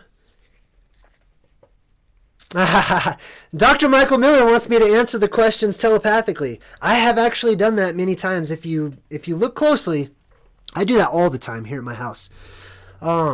Actually, I've been able to point out and predict where lightning would strike before it struck. It was. You ever like think something and then it happens and you go, man, I would have looked so cool if I just would have said it before it happened, you know? That happens to me all the time.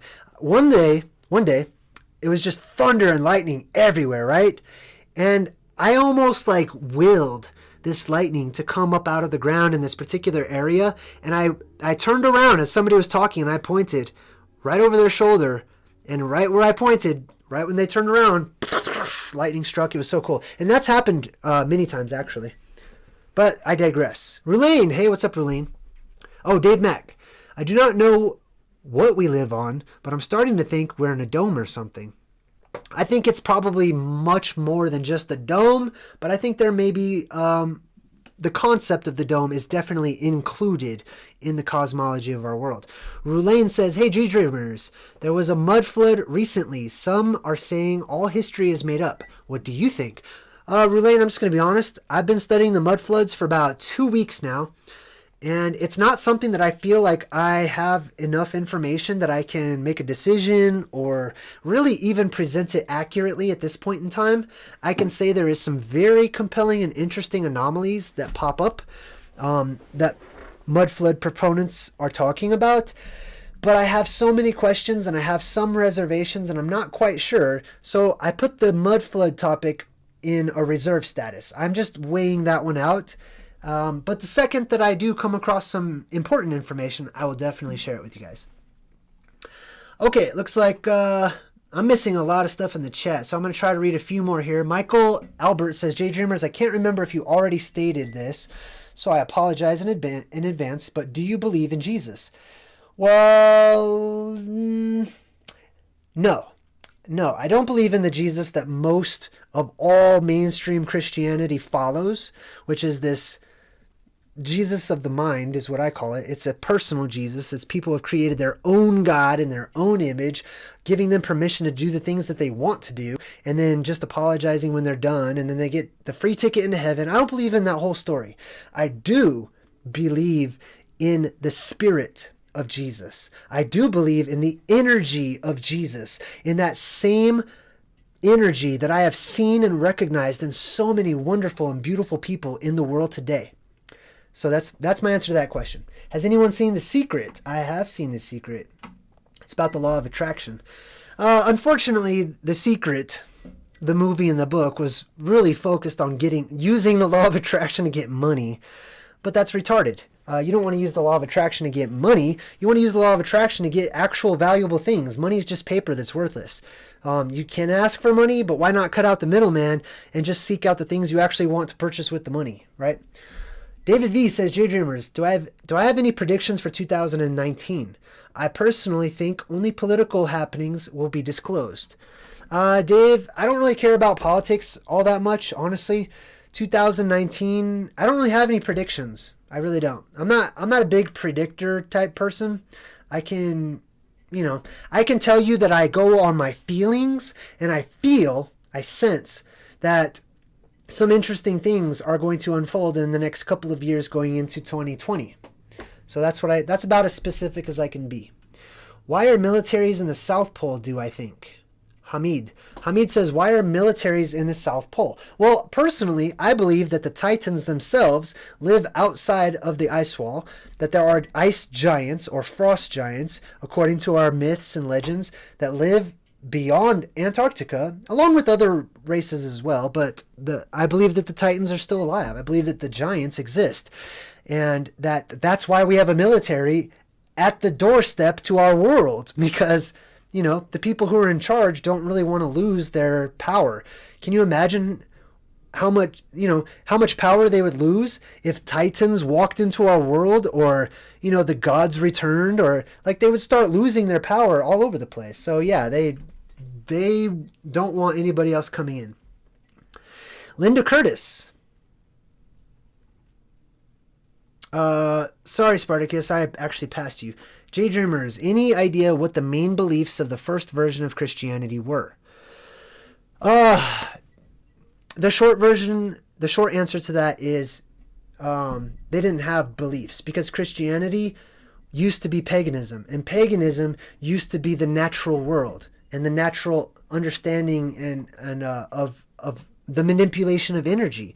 It was coexisting with one another, and then it just branched out and branched out, and the further we got to the bottom of the pendulum swinging, the more separated everything becomes. Everything, all these religions are one. They're already one religion. There is already one world religion, and it's called religion. You know what I mean? Let's see. Human Being says, JayDreamerZ, one of my favorite things you have said is that any path you wish to take, as soon as you take one step in that direction, the path unfolds before you. Well, you know what? I must say I'm very honored. I'm humbled that there are people out there like you who actually remember my words and that they are valuable. So that made my day. I'm going to have a really good Christmas because you said that. I really appreciate that. Thank you very much.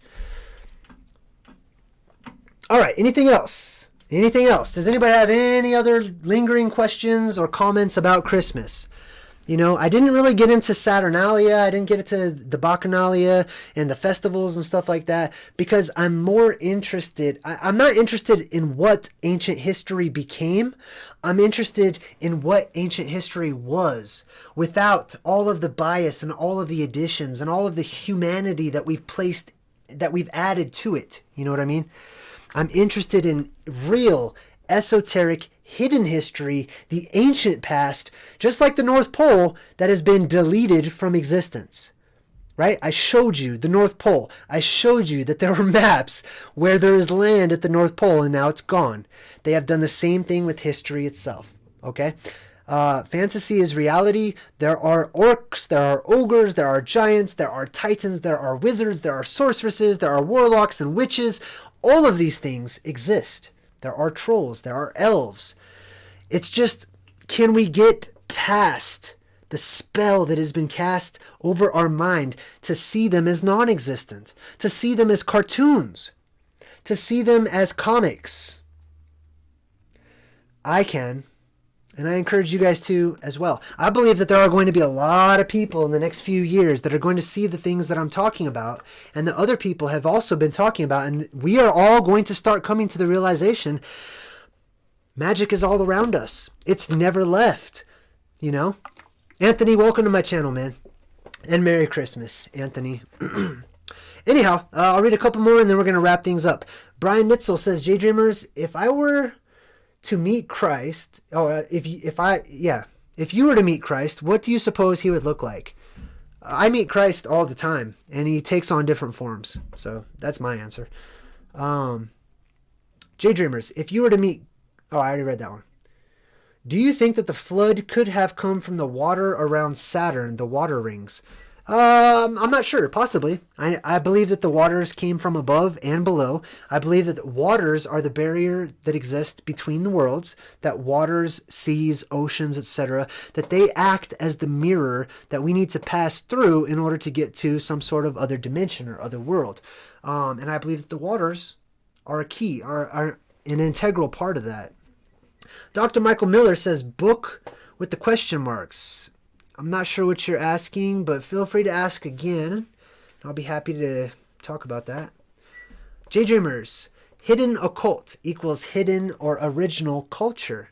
That's perfect. I think that's beautiful. Cult is short for culture, right? So the hidden cult is our hidden culture, right? This is something that you're going to see. Somebody wanted a prediction. I'll give you a prediction. Not a specific one, because I never... Even when I have the strongest feeling that something's going to happen, I never know when. I never know the timing. I never know the day. You know what I mean? But I will tell you this. Happy holidays to you too, Dabin. Dabin just sent me $5. Actually, he sent my family $5 because that goes to my family for Christmas. So thank you. Happy holidays, Flatter 2019, reaching critical mass with the mushroom. Well, thanks, man. I really appreciate that. And my family will also thank you as well. Let's see. What was I just talking about? I'm so sorry. Somebody splashed the pot and I got distracted. Let's see. What was I talking about? Spartacus the Gaul says, JayDreamerZ, how does Tuatha de Danann and the Tir Danag relate to our esoteric origins? Yikes.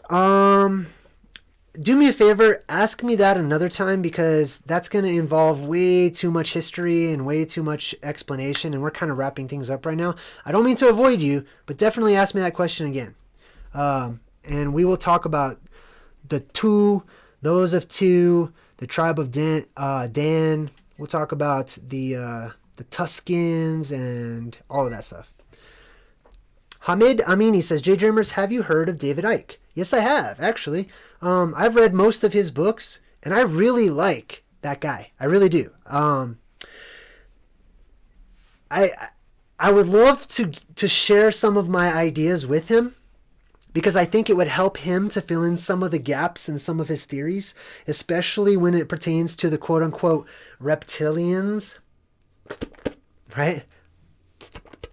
That's my snake eyes, right? By the way, speaking of snake eyes, here's an interesting nugget from my notes. King Og, right?